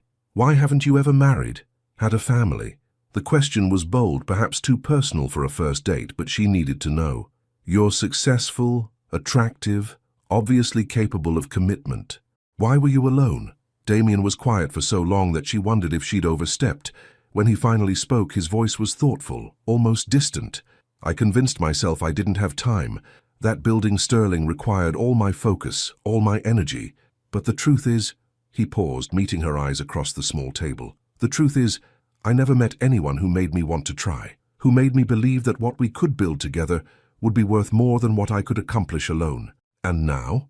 The question came out breathier than she'd intended. His smile was soft but certain, transforming his entire face. Now I know better. The drive back to her apartment felt different from the trip into the city, charged with possibility, and weighted with the significance of what had passed between them over dinner. They'd crossed some invisible threshold, moved beyond attraction and chemistry into something that felt startlingly like the foundation of a real relationship. Thank you, Amara said as Damien walked her to her building's entrance. For tonight, for everything. Thank you for trusting me with it, he replied, for letting me take you somewhere my parents would have loved, for sharing pieces of yourself that I know aren't easy to share. They stood on the sidewalk in the gentle glow of streetlights, the sounds of Brooklyn Saturday night providing a soft soundtrack to the moment.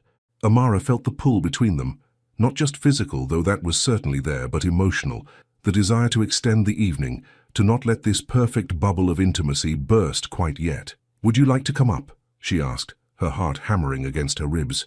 For coffee? Damien's eyes searched her face and she could see him weighing the invitation, considering all its implications. When he spoke, his voice was gentle, but firm. I would love nothing more, he said, reaching up to tuck a strand of hair behind her ear. But not tonight. The rejection stung, even though she understood it. Why not? Because when I come up to your apartment, when we take that next step, I want it to be because we're ready. Not because we're caught up in the moment, not because we're trying to recreate what we had in Chicago. His thumb traced her cheekbone with infinite tenderness. I want it to be because we've built something real that's worth building on. The explanation was logical, thoughtful, and absolutely maddening in its rightness. It was also quintessentially Damien, thinking several moves ahead, protecting both of them from making decisions they might regret. You're right, she said, though part of her wanted to argue. I hate it, but you're right. He laughed softly. I'll make it up to you. Tomorrow, would you like to do something? Nothing fancy, just time together. Yes, she said without hesitation. What did you have in mind? Surprise, he said with a grin that made her stomach flutter. I promise it's a good one. He leaned down then, pressing a kiss to her forehead that was tender and promising and somehow more intimate than anything they'd shared in Chicago. It was the kind of kiss that spoke of patience and intention and a future worth waiting for. Good night, Amara, he whispered against her hair. Good night, Damien. She watched him walk back to his car, noting the way he moved with unconscious confidence, the way he turned to give her one last smile before driving away. Only when his taillights had disappeared around the corner did she finally head inside. Her apartment felt different when she entered it, still hers, still the sanctuary she'd created through years of careful arrangement, but somehow larger, more hopeful, as if the evening had opened windows she hadn't realized were closed. She was getting ready for bed when her phone buzzed with a text from Damien. Thank you for a perfect evening. Sweet dreams, she typed back. Thank you for reminding me what perfect feels like. The response came quickly. That was just the beginning. And as Amara fell asleep that night, one hand unconsciously resting on her still flat stomach, she allowed herself to believe that maybe, just maybe, some beginnings were worth the risk. One perfect evening, a foundation laid in honesty and tiramisu, and the promise of something beautiful just beginning to bloom. Some moments change everything, and the first heartbeat you hear together is one of them. Thursday morning arrived with the kind of crisp October air that made Manhattan feel electric with possibility. Amara stood in front of her bathroom mirror, smoothing her hands over the soft fabric of her dress, a deep emerald green that made her skin glow and disguised any subtle changes her body might already be showing. 11 weeks. That's what Dr. Rodriguez would likely confirm today, based on the timeline they'd calculated from her last period. 11 weeks since Chicago, since the night that had changed everything, since she and Damien had created the tiny life growing inside her. Her phone buzzed with a text. Leaving the office now. See you in 20 minutes. She typed back, I'll be ready. The response was immediate. We're in this together. The heart emoji made her smile. Such a small gesture. But from Damien Hawthorne, who conducted most of his digital communication in crisp, professional sentences, it felt like a love letter. When she opened the door to him 20 minutes later, she was struck again by how different he looked outside the corporate environment. Today he wore dark jeans and a navy button-down that made his grey eyes look like storm clouds, the sleeves rolled up to reveal strong forearms that she remembered from Chicago. He looked younger, more approachable, and utterly devastating. Ready? He asked. But his eyes were doing that thing they'd been doing since their dinner Saturday, looking at her like she was something precious he was afraid might disappear.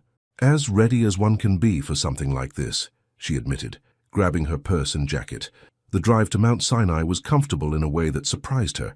They'd fallen into an easy rhythm over the past few days, text messages throughout the day, a phone call Tuesday night that had lasted until nearly midnight, as they'd talked about everything and nothing, a casual lunch yesterday that had felt natural despite the curious glances from their colleagues. Nervous? Damien asked as they found parking near the medical complex. Terrified, Amara said honestly. You? He reached across the console and took her hand, his fingers intertwining with hers in a gesture that was becoming familiar. Same, but the good kind of terrified. Dr. Emily Rodriguez turned out to be exactly what Amara had hoped for, a woman in her early 40s with kind eyes and a warm smile who radiated competent reassurance. Her office was decorated with photos of babies she'd delivered over the years, creating an atmosphere that was both professional and nurturing. So, Dr. Rodriguez said, settling behind her desk after they'd completed the initial paperwork, this is an exciting day, first prenatal visit. Yes, Amara said, suddenly conscious of how Damien's presence beside her might be perceived. They'd discussed this, how to present their relationship without getting into complicated explanations. But now, sitting in the doctor's office, she felt exposed. "And you're the father?" Dr. Rodriguez asked Damien, with the casual directness that medical professionals perfected. "Yes," Damien replied, his voice steady and sure. "We both wanted to be here for this." If Dr. Rodriguez noticed anything unusual about their dynamic, the careful way they held themselves, the slight formality that suggested a relationship still finding its footing, she didn't comment. Instead, she smiled warmly and opened Amara's file. "Wonderful. Father's involvement from the beginning is so important for both mother and baby." She reviewed the notes from Amara's emergency room visit the previous week. "Based on your last menstrual period and the blood work from your ER visit, I'm calculating that you're about 11 weeks along. Does that sound right?" Amara nodded, hyper-aware of Damien beside her, of the way this clinical confirmation made everything more real somehow. "Any symptoms so far?" "Morning sickness, fatigue, breast tenderness." "Some nausea," Amara admitted, "especially in the mornings. And I've been more tired than usual. Completely normal. The good news is that most women find the nausea starts to improve around 12 to 14 weeks. Dr. Rodriguez made notes in the file. "Are you taking a prenatal vitamin?" "I started one after the ER visit," Amara said. "Perfect. Now, today we'll do a full physical exam, some additional blood work, and if you're interested, we can do an ultrasound. At 11 weeks, we should be able to see quite a bit and hopefully hear the heartbeat." Amara felt Damien's hand find hers, squeezing gently. The idea of seeing their baby, hearing proof of the life they'd created, made her chest tight with emotions she couldn't quite name. "We'd like that," Damien said quietly. "The ultrasound. Wonderful. Let's get you changed into a gown, and we'll take a look." The examination was routine but thorough, Dr. Rodriguez explaining each step with the kind of patient professionalism that put Amara at ease. Damien waited in the hallway during the physical exam, but when the ultrasound technician arrived with her equipment, he was invited back in. "This might be a little cold," the technician warned, squeezing gel onto Amara's exposed abdomen. Amara reached for Damien's hand as the technician positioned the ultrasound wand, her heart hammering with anticipation and anxiety in equal measure. The room felt charged with possibility, as if they were about to witness something miraculous. The monitor crackled to life, showing grainy black and white images that meant nothing to Amara's untrained eye. The technician moved the wand slowly, her expression focused and professional, as she searched for what she needed to find. "There," she said suddenly, pointing to a small, bean-shaped shadow on the screen. "There's your baby." Amara's breath caught in her throat. It was tiny, impossibly, incredibly tiny, but there it was, real, alive, growing inside her. "Oh my God," Damien whispered beside her, his voice thick with emotion. That's your baby," the technician confirmed with a smile. "Measuring right on track for 11 weeks. And now, let's see if we can find the heartbeat." She adjusted the equipment, and suddenly the room filled with a sound that Amara would remember for the rest of her life, a rapid, rhythmic whooshing that seemed impossibly strong for something so small. "There it is, Doctor," Rodriguez said, having returned for this moment. 168 beats per minute. Perfect." Amara turned to look at Damien and found tears streaming down his face. His gray eyes were bright with wonder and something that looked like overwhelming joy, and when he met her gaze, she saw her own amazement reflected there. "That's our baby's heartbeat," he said, his voice breaking slightly on the words. "That's our baby," she whispered back, and suddenly the magnitude of what they were doing, what they'd created, hit her like a wave. They were going to be parents, together. This tiny, perfect thing on the monitor was half her and half him, a living symbol of the connection that had started as a single night and was growing into something neither of them had expected. The technician printed several copies of the ultrasound images, handing them the black and white photos that somehow contained an entire universe of possibility. "Everything looks perfect," Dr. Rodriguez assured them as they prepared to leave. "I'd like to see you back in 4 weeks for your next appointment. In the meantime, continue with the prenatal vitamins, stay hydrated, and try to get plenty of rest." She handed them a packet of information and scheduled their next visit, but Amara barely processed the details. Her mind was still reeling from the image on the screen, from the sound of that impossibly fast heartbeat. They made it to the parking garage in relative silence, both of them processing what they'd just experienced. It wasn't until they reached Damien's car that the emotions finally overwhelmed them both. Did that really just happen? Amara asked, staring down at the ultrasound photo in her hands. I think so, Damien said, his own voice still rough. I think we just saw our child for the first time. He reached for her then, pulling her into his arms in the middle of the parking garage, holding her like she was something precious that might slip away. Amara melted into his embrace, feeling safe and cherished and utterly overwhelmed.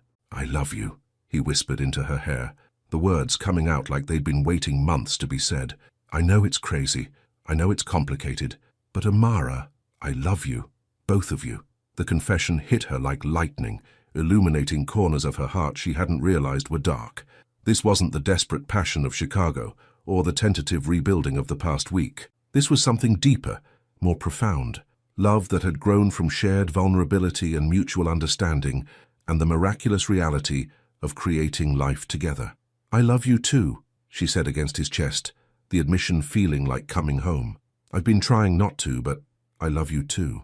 They stood there in the echoing concrete of the parking garage, holding each other and their unborn child, and Amara thought she might burst from the sheer intensity of everything she was feeling.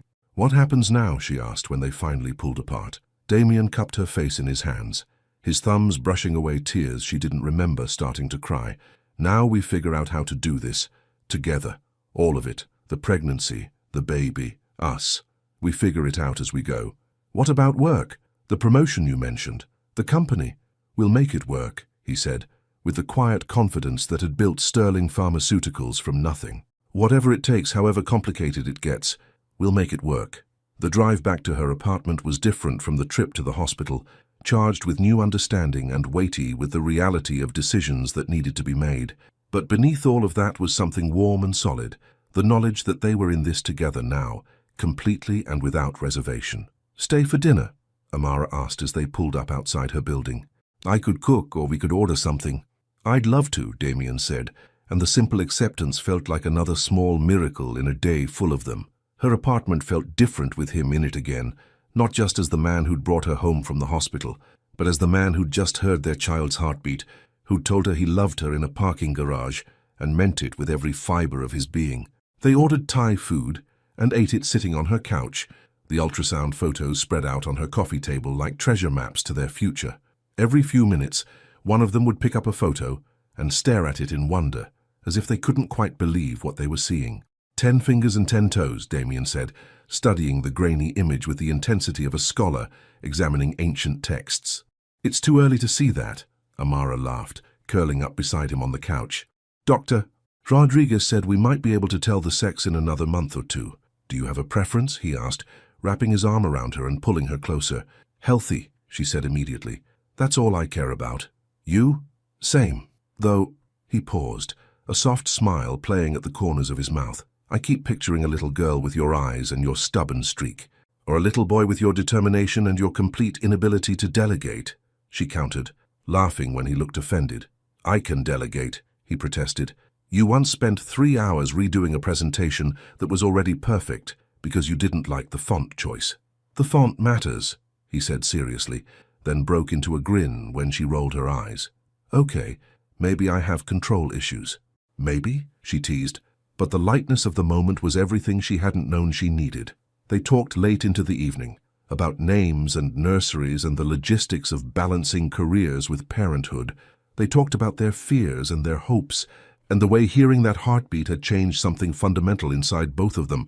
When Damien finally left, long after the Thai food containers had been cleared away and the ultrasound photos had been carefully placed on her refrigerator, he kissed her goodnight with a tenderness that made her knees weak. I'll call you tomorrow, he promised, his forehead resting against hers. You'd better, she said, rising up on her toes to kiss him once more. That night, Amara fell asleep with one hand resting on her stomach and a smile on her face. In just a few hours, everything had changed again, but this time the change felt like grace, the sound of a heartbeat, the weight of love spoken aloud, the promise of a future neither of them had imagined, but both of them wanted with a fierceness that took their breath away. Some moments are so perfect, they reset your entire understanding of what's possible. Today was one of those moments. The strongest foundations are built to withstand storms, but sometimes the storm comes from within. 3 weeks after the ultrasound that changed everything, Amara stood in her new office on the 35th floor of Sterling Pharmaceuticals, staring out at the Manhattan skyline through her own floor-to-ceiling windows. Director of Strategic Development. The title looked impressive on her business cards and felt even better when she said it aloud. The promotion had gone through faster than anyone expected, helped along by Damien's influence, but justified by her own track record of excellence. Her new team respected her. The work was challenging and fulfilling, and for the first time in her career, she felt like she was exactly where she belonged. So why did she feel like something was about to go terribly wrong? Knock, knock. Jessica's voice from the doorway interrupted her brooding. How's the new office treating you? Like a queen, Amara replied with a smile that felt only slightly forced. What brings you down from the executive floor? Jessica stepped into the office, closing the door behind her. Never a good sign. Her expression was carefully neutral, but Amara had worked with her long enough to recognize the signs of someone carrying uncomfortable news.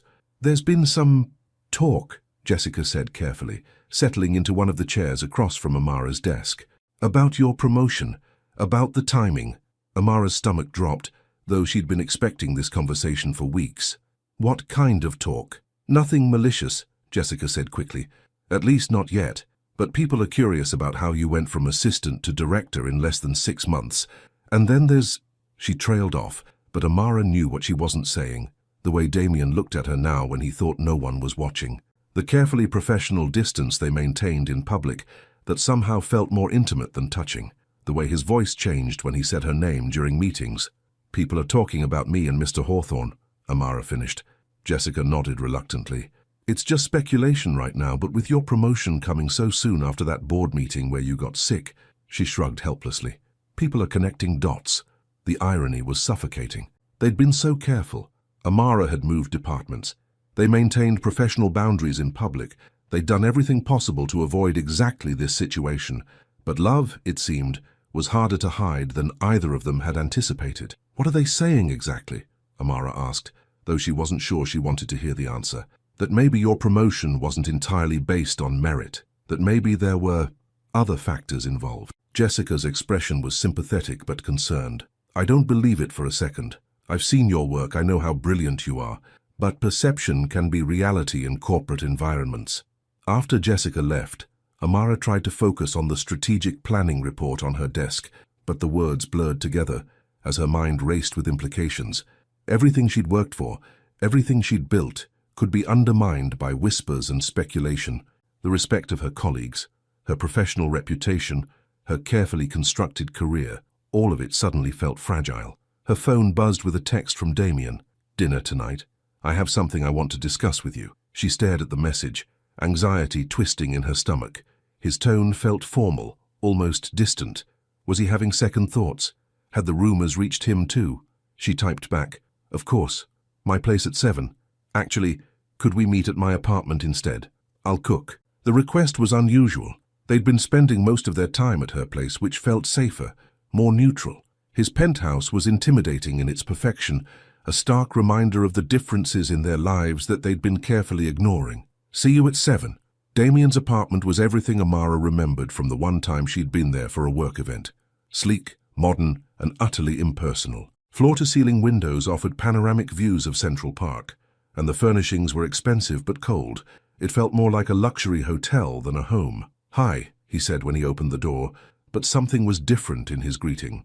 The easy warmth they'd developed over the past few weeks was replaced by a careful politeness that made her chest tighten with anxiety. Hi, she replied, studying his face for clues about his mood. He looked tired, she realized, and there was a tension in his shoulders that reminded her of the early days when they'd been pretending nothing had happened between them. Dinner was perfectly prepared, salmon with asparagus and rice pilaf that tasted like it had been catered despite his claims of cooking. They made small talk about work and the weather and her doctor's appointment scheduled for the following week, but underneath the surface pleasantries, Amara could feel something building. You said you had something to discuss, she said finally, unable to bear the artificial distance any longer. Damien set down his fork, his expression growing serious. There have been some developments at work, things we need to address.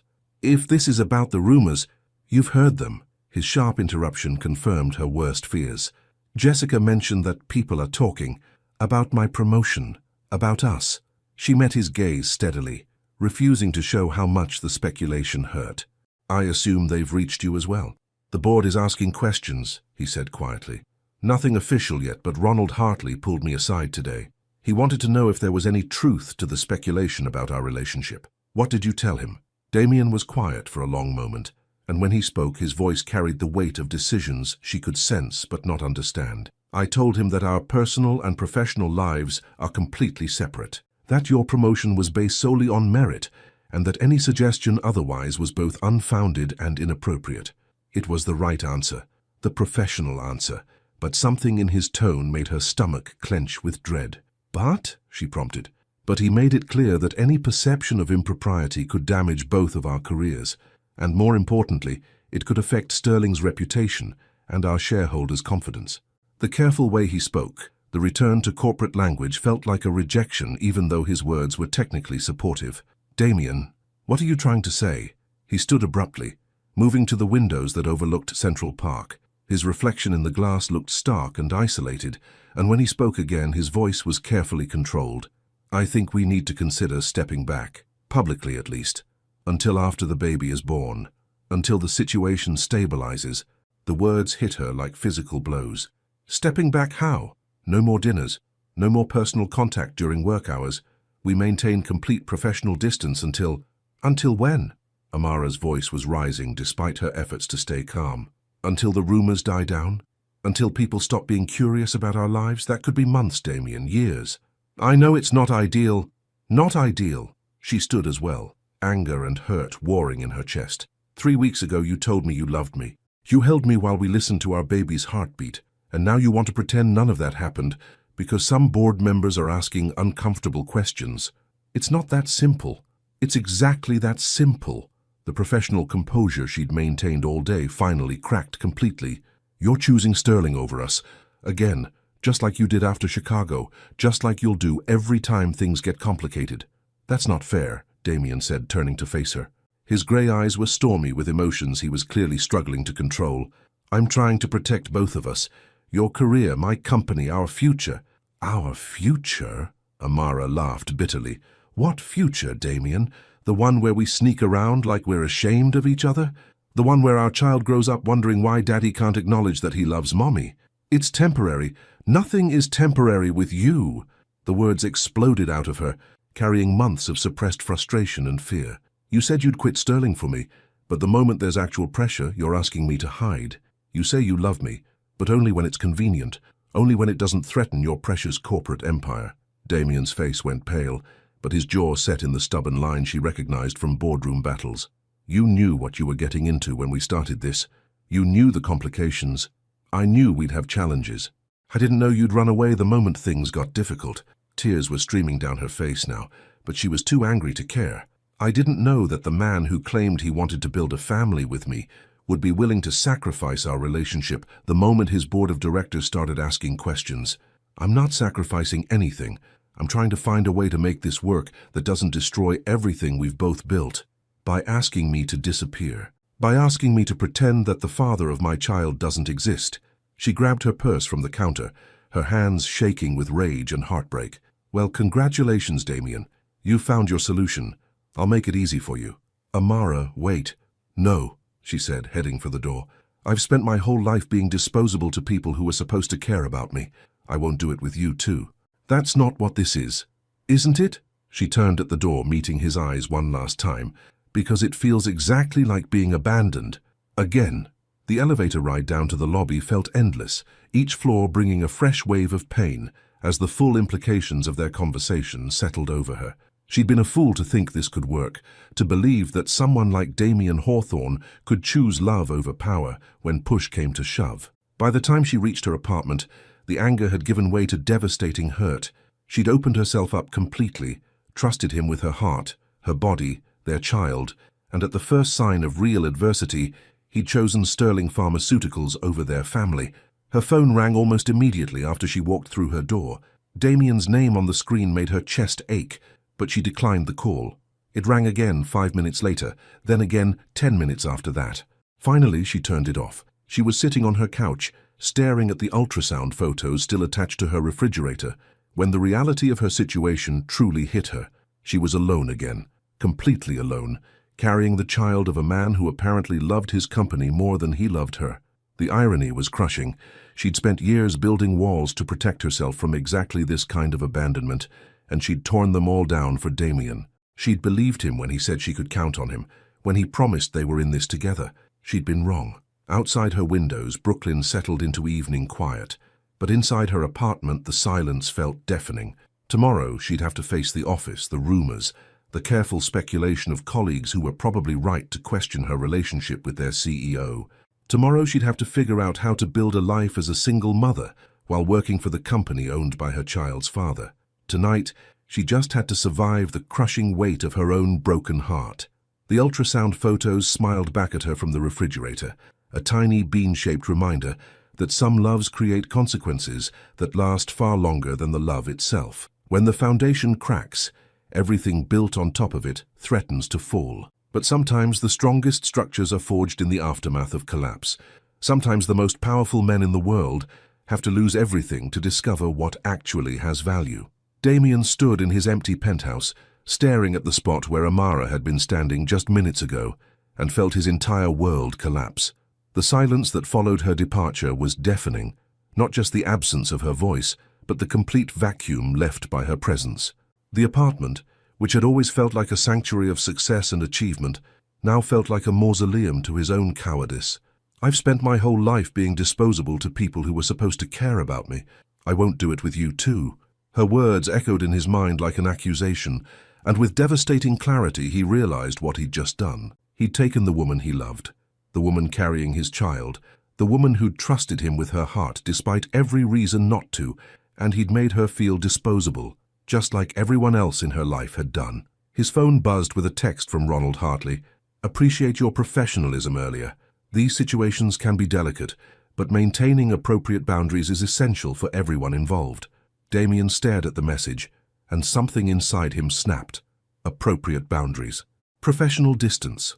Corporate reputation. He'd spent 20 years building Sterling Pharmaceuticals, turning it into a billion-dollar empire that employed thousands of people and developed medications that saved lives.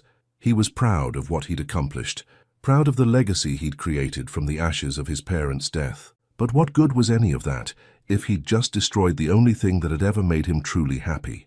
What good was being the most successful CEO in pharmaceutical history if he'd just abandoned the woman he loved when she needed him most? Damien grabbed his keys and headed for the door, but stopped when his phone rang. Sandra Morrison's name appeared on the screen, and something in his gut told him to answer. "Sandra." "Damien, I'm calling because I just had a very interesting conversation with Ronald Hartley." Her voice was crisp and businesslike, but there was an undercurrent of something that sounded suspiciously like disapproval. "He seems to think he convinced you to end your relationship with Amara Collins." "Sandra, I can't discuss—" "The hell you can't." The steel in her voice cut through his corporate deflection like a blade. "That young woman is one of the most talented executives I've seen in 30 years of corporate law. She's also pregnant, in love, and from what I observed tonight, completely devastated. How did you—" "I saw her leaving the building 20 minutes ago, looking like her world had ended. It doesn't take a genius to connect the dots." Sandra's voice softened slightly. "Damien, I'm going to ask you a question, and I want you to think very carefully before you answer. What exactly do you think you're protecting by pushing her away?" The question hit him like a physical blow. The company, her career, both of our reputations. Bullshit. The profanity from the normally elegant Sandra was so unexpected that it stopped him cold. "You're protecting yourself. You're so terrified of losing control, of appearing vulnerable, that you're willing to sacrifice the best thing that's ever happened to you. That's not— Let me tell you something about corporate reputation, Mr. CEO." Sandra's voice carried the authority of someone who'd managed countless high-stakes situations. Companies weather scandals all the time. Board members who clutch their pearls about executive relationships usually forget about them when the quarterly numbers look good. But you know what they don't forget? You know what actually damages a company's reputation? Damien waited, though he suspected he didn't want to hear the answer. Leaders who abandon their principles when things get difficult. Leaders who choose fear over integrity. Leaders who prove they can't be trusted to honor their commitments when the stakes get high. The words landed like physical blows, each one stripping away another layer of the justifications he'd been constructing in his mind. You want to know what the board really cares about? Sandra continued. They care about having a CEO who can handle pressure, who can make difficult decisions, who has the strength to stand by what matters, even when it's uncomfortable. And, if the shareholders will respect honesty far more than cowardice. Damien, you've built Sterling into an empire by taking calculated risks and standing behind your decisions. Why are you suddenly afraid to apply those same principles to your personal life? After Sandra hung up, Damien stood in his apartment for another 10 minutes, staring at his reflection in the dark windows. The man looking back at him was successful, powerful, respected, and completely alone. He thought about his parents, about the love they'd shared that had shaped his understanding of what was possible between two people. They'd faced challenges together, financial struggles, career setbacks, the normal pressures of building a life, but they'd never faced them apart.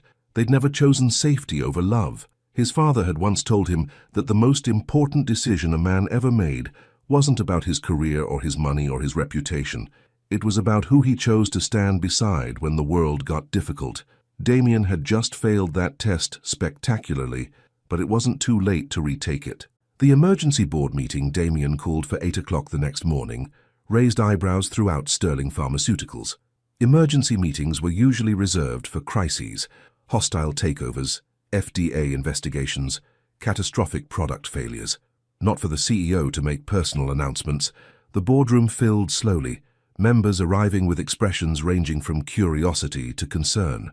Ronald Hartley looked particularly smug, probably assuming that Damien was going to announce some new policy about workplace relationships or executive conduct. He was about to be very disappointed. "Thank you all for coming on short notice," Damien began, standing at the head of the polished conference table, where he'd made countless decisions over the years. "I've called this meeting to address some recent concerns about my personal life and how it might affect Sterling Pharmaceuticals." Murmurs rippled around the table, but Damien held up a hand for silence. "There have been rumors and speculation about my relationship with Amara Collins, who was recently promoted to Director of Strategic Development. Rather than let those rumors continue to circulate, I'm here to confirm them." Ronald Hartley's face went pale. "Damien, perhaps this isn't the appropriate forum." "This is exactly the appropriate forum," Damien said firmly, "because I want there to be absolutely no confusion about where I stand. Yes, I'm in love with Amara Collins. Yes, she is pregnant with my child. And yes, I intend to marry her if she'll have me." The silence that followed was deafening, but Damien wasn't finished. "I understand that some of you may have concerns about how this affects the company. Let me address those directly. Ms. Collins' promotion was based solely on her exceptional qualifications and track record of success. Her department now reports to David Chen, not to me, eliminating any direct conflict of interest. Her performance reviews will be conducted by her immediate supervisor and HR, not by me." He paused, meeting each board member's eyes in turn. "More importantly, I want to be clear about my priorities. Sterling Pharmaceuticals will always have my professional dedication and expertise, but my personal life, my family, and my happiness are not negotiable. I've spent 20 years building this company, and I'm proud of what we've accomplished together, but I'm not willing to sacrifice the woman I love for the comfort of anyone in this room." Ronald Hartley found his voice first. "Damien, the optics of this situation—" "The optics," Damien interrupted, "are that Sterling Pharmaceuticals has a CEO who honors his commitments and stands by his principles. If that's problematic for any of you, I'm happy to discuss succession planning." The threat hung in the air like a challenge. Damien had built Sterling from nothing, turned it into one of the most successful pharmaceutical companies in the world. His departure would be devastating, not just to the company's operations, but to its stock price and market confidence. Sandra Morrison spoke into the silence, her voice calm and measured.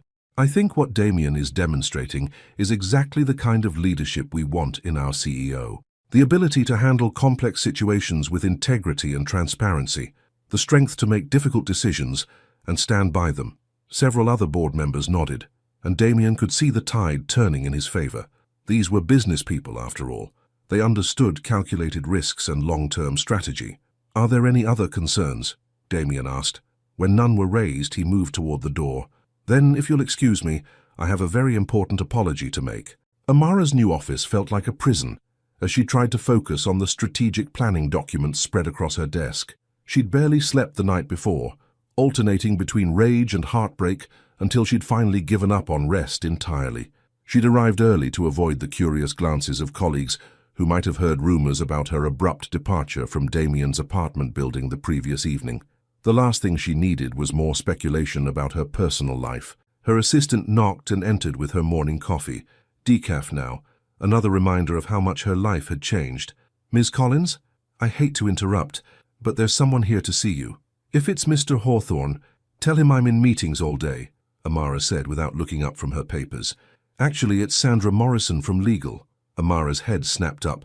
Sandra's appearance at her office could only mean one thing: damage control. The older woman probably wanted to discuss how to manage the situation, how to minimize the impact on both their careers. "Send her in," Amara said, straightening her shoulders for what was sure to be an uncomfortable conversation. Sandra entered and closed the door behind her, but instead of taking a seat, she moved to the window and peered down at the street below. "Interesting view from here," Sandra said conversationally. "You can see the main entrance, the parking garage, even part of the plaza across the street." "Sandra, if you're here to discuss last night—" "I'm here," Sandra interrupted, "to ask if you own a television." The non sequitur caught Amara off guard. "I'm sorry? A television or a computer with internet access? Because if you do, you might want to turn on the financial news in about 10 minutes. Before Amara could ask what she meant, Sandra was gone, leaving behind only confusion and the faint scent of expensive perfume. Exactly 10 minutes later, Amara's computer chimed with a news alert from the Financial Times. "Sterling Pharmaceuticals CEO makes surprise personal announcement to board." Her heart stopped. The article was brief but devastating. CEO Damien Hawthorne confirmed to the company's board of directors this morning that he is in a relationship with recently promoted Director of Strategic Development Amara Collins, who is expecting his child. In an unprecedented move, Hawthorne stated that his personal life and family commitments are not negotiable, and indicated he would be willing to step down rather than end the relationship. Amara stared at the screen, reading the words over and over again until they blurred together. He'd done it. He'd actually stood up to the board, made their relationship public, put everything on the line. For her, for them, for their child. Her hands were shaking as she reached for her phone, but before she could dial his number, commotion outside her office caught her attention. Through the glass walls, she could see people gathering near the elevators, pointing and talking in excited whispers. Sandra's words came back to her. "You can see the main entrance from here." Amara moved to her window and looked down at the street below. What she saw there made her breath catch in her throat. Damien stood in the plaza across from Sterling Pharmaceuticals, surrounded by news cameras and reporters who must have caught wind of his board announcement. But he wasn't looking at the cameras or answering questions. He was looking up at her building, scanning the windows as if he was searching for something specific, searching for her. Even from 35 floors up, she could see the determination in his posture, the way he stood like a man who'd finally figured out what truly mattered. Her phone buzzed with a text, and Damien's name on the screen made her heart race. "I know you can see me. Please come down. I have something to say, and I want the whole world to hear it." Amara stared at the message, then back down at the man standing in the middle of Manhattan's financial district, waiting for her with the patience of someone who would stay there all day if necessary. The elevator ride to the lobby felt like descending through layers of fear and hope and possibility. By the time she reached the main floor, her heart was hammering against her ribs so hard she could barely breathe. The moment she stepped outside, the chaos of news crews and curious onlookers faded into background noise. All she could see was Damien, standing in the middle of it all like an island of certainty in a storm of confusion. He moved toward her slowly, and she could see something in his face that she'd never seen before. Not the controlled confidence of the CEO, not even the vulnerable passion of the man who'd held her through the night in Chicago. This was something new, something that looked like a man who'd finally figured out how to fight for what he loved. "Amara," he said when he reached her, his voice carrying over the crowd noise, "I need to say something to you. And since I've apparently spent the morning making my private life public anyway, I figured I might as well do it properly." The crowd pressed closer, cameras turning their way, but Amara barely noticed. Her entire world had narrowed to the man standing in front of her with his heart in his eyes. "I was wrong," Damien said loud enough for everyone to hear. "I was terrified and stupid, and I made the biggest mistake of my life when I asked you to hide what we have together." Tears started flowing down her cheeks, but she couldn't speak. "I love you," he continued, his voice strong and sure. I love your strength and your brilliance, and the way you challenge me to be better than I thought I could be. I love that you're carrying our child, and I love that you trusted me enough to let me be part of this miracle we created together." He dropped to one knee right there in the middle of the plaza, pulling a small velvet box from his jacket pocket. The crowd gasped, cameras flashed, and Amara's entire world tilted on its axis. "I spent 20 years building a company," Damien said, looking up at her with absolute certainty. "But you taught me how to build a life. Amara Collins, will you marry me? Will you help me figure out how to be the man our child deserves to have as a father? Will you let me spend the rest of my life proving that you'll never be disposable to me?" The question hung between them like a bridge, not just to marriage, but to everything they'd both been too scared to reach for. Amara looked down at the man she loved, kneeling in front of half of Manhattan's financial district, offering her everything he had to give. The same man who'd chosen Sterling over her just 12 hours ago was now choosing her over everything else in his world. "Yes," she whispered, then louder, "Yes!" The crowd erupted in cheers as Damien slipped the ring onto her finger and swept her into his arms. The kiss they shared was desperate and joyful and absolutely perfect, a promise sealed in front of witnesses who would ensure that the whole world knew Damien Hawthorne had chosen love over everything else. When they finally broke apart, Amara looked into his eyes and saw her future reflected there, messy and complicated, and absolutely worth fighting for.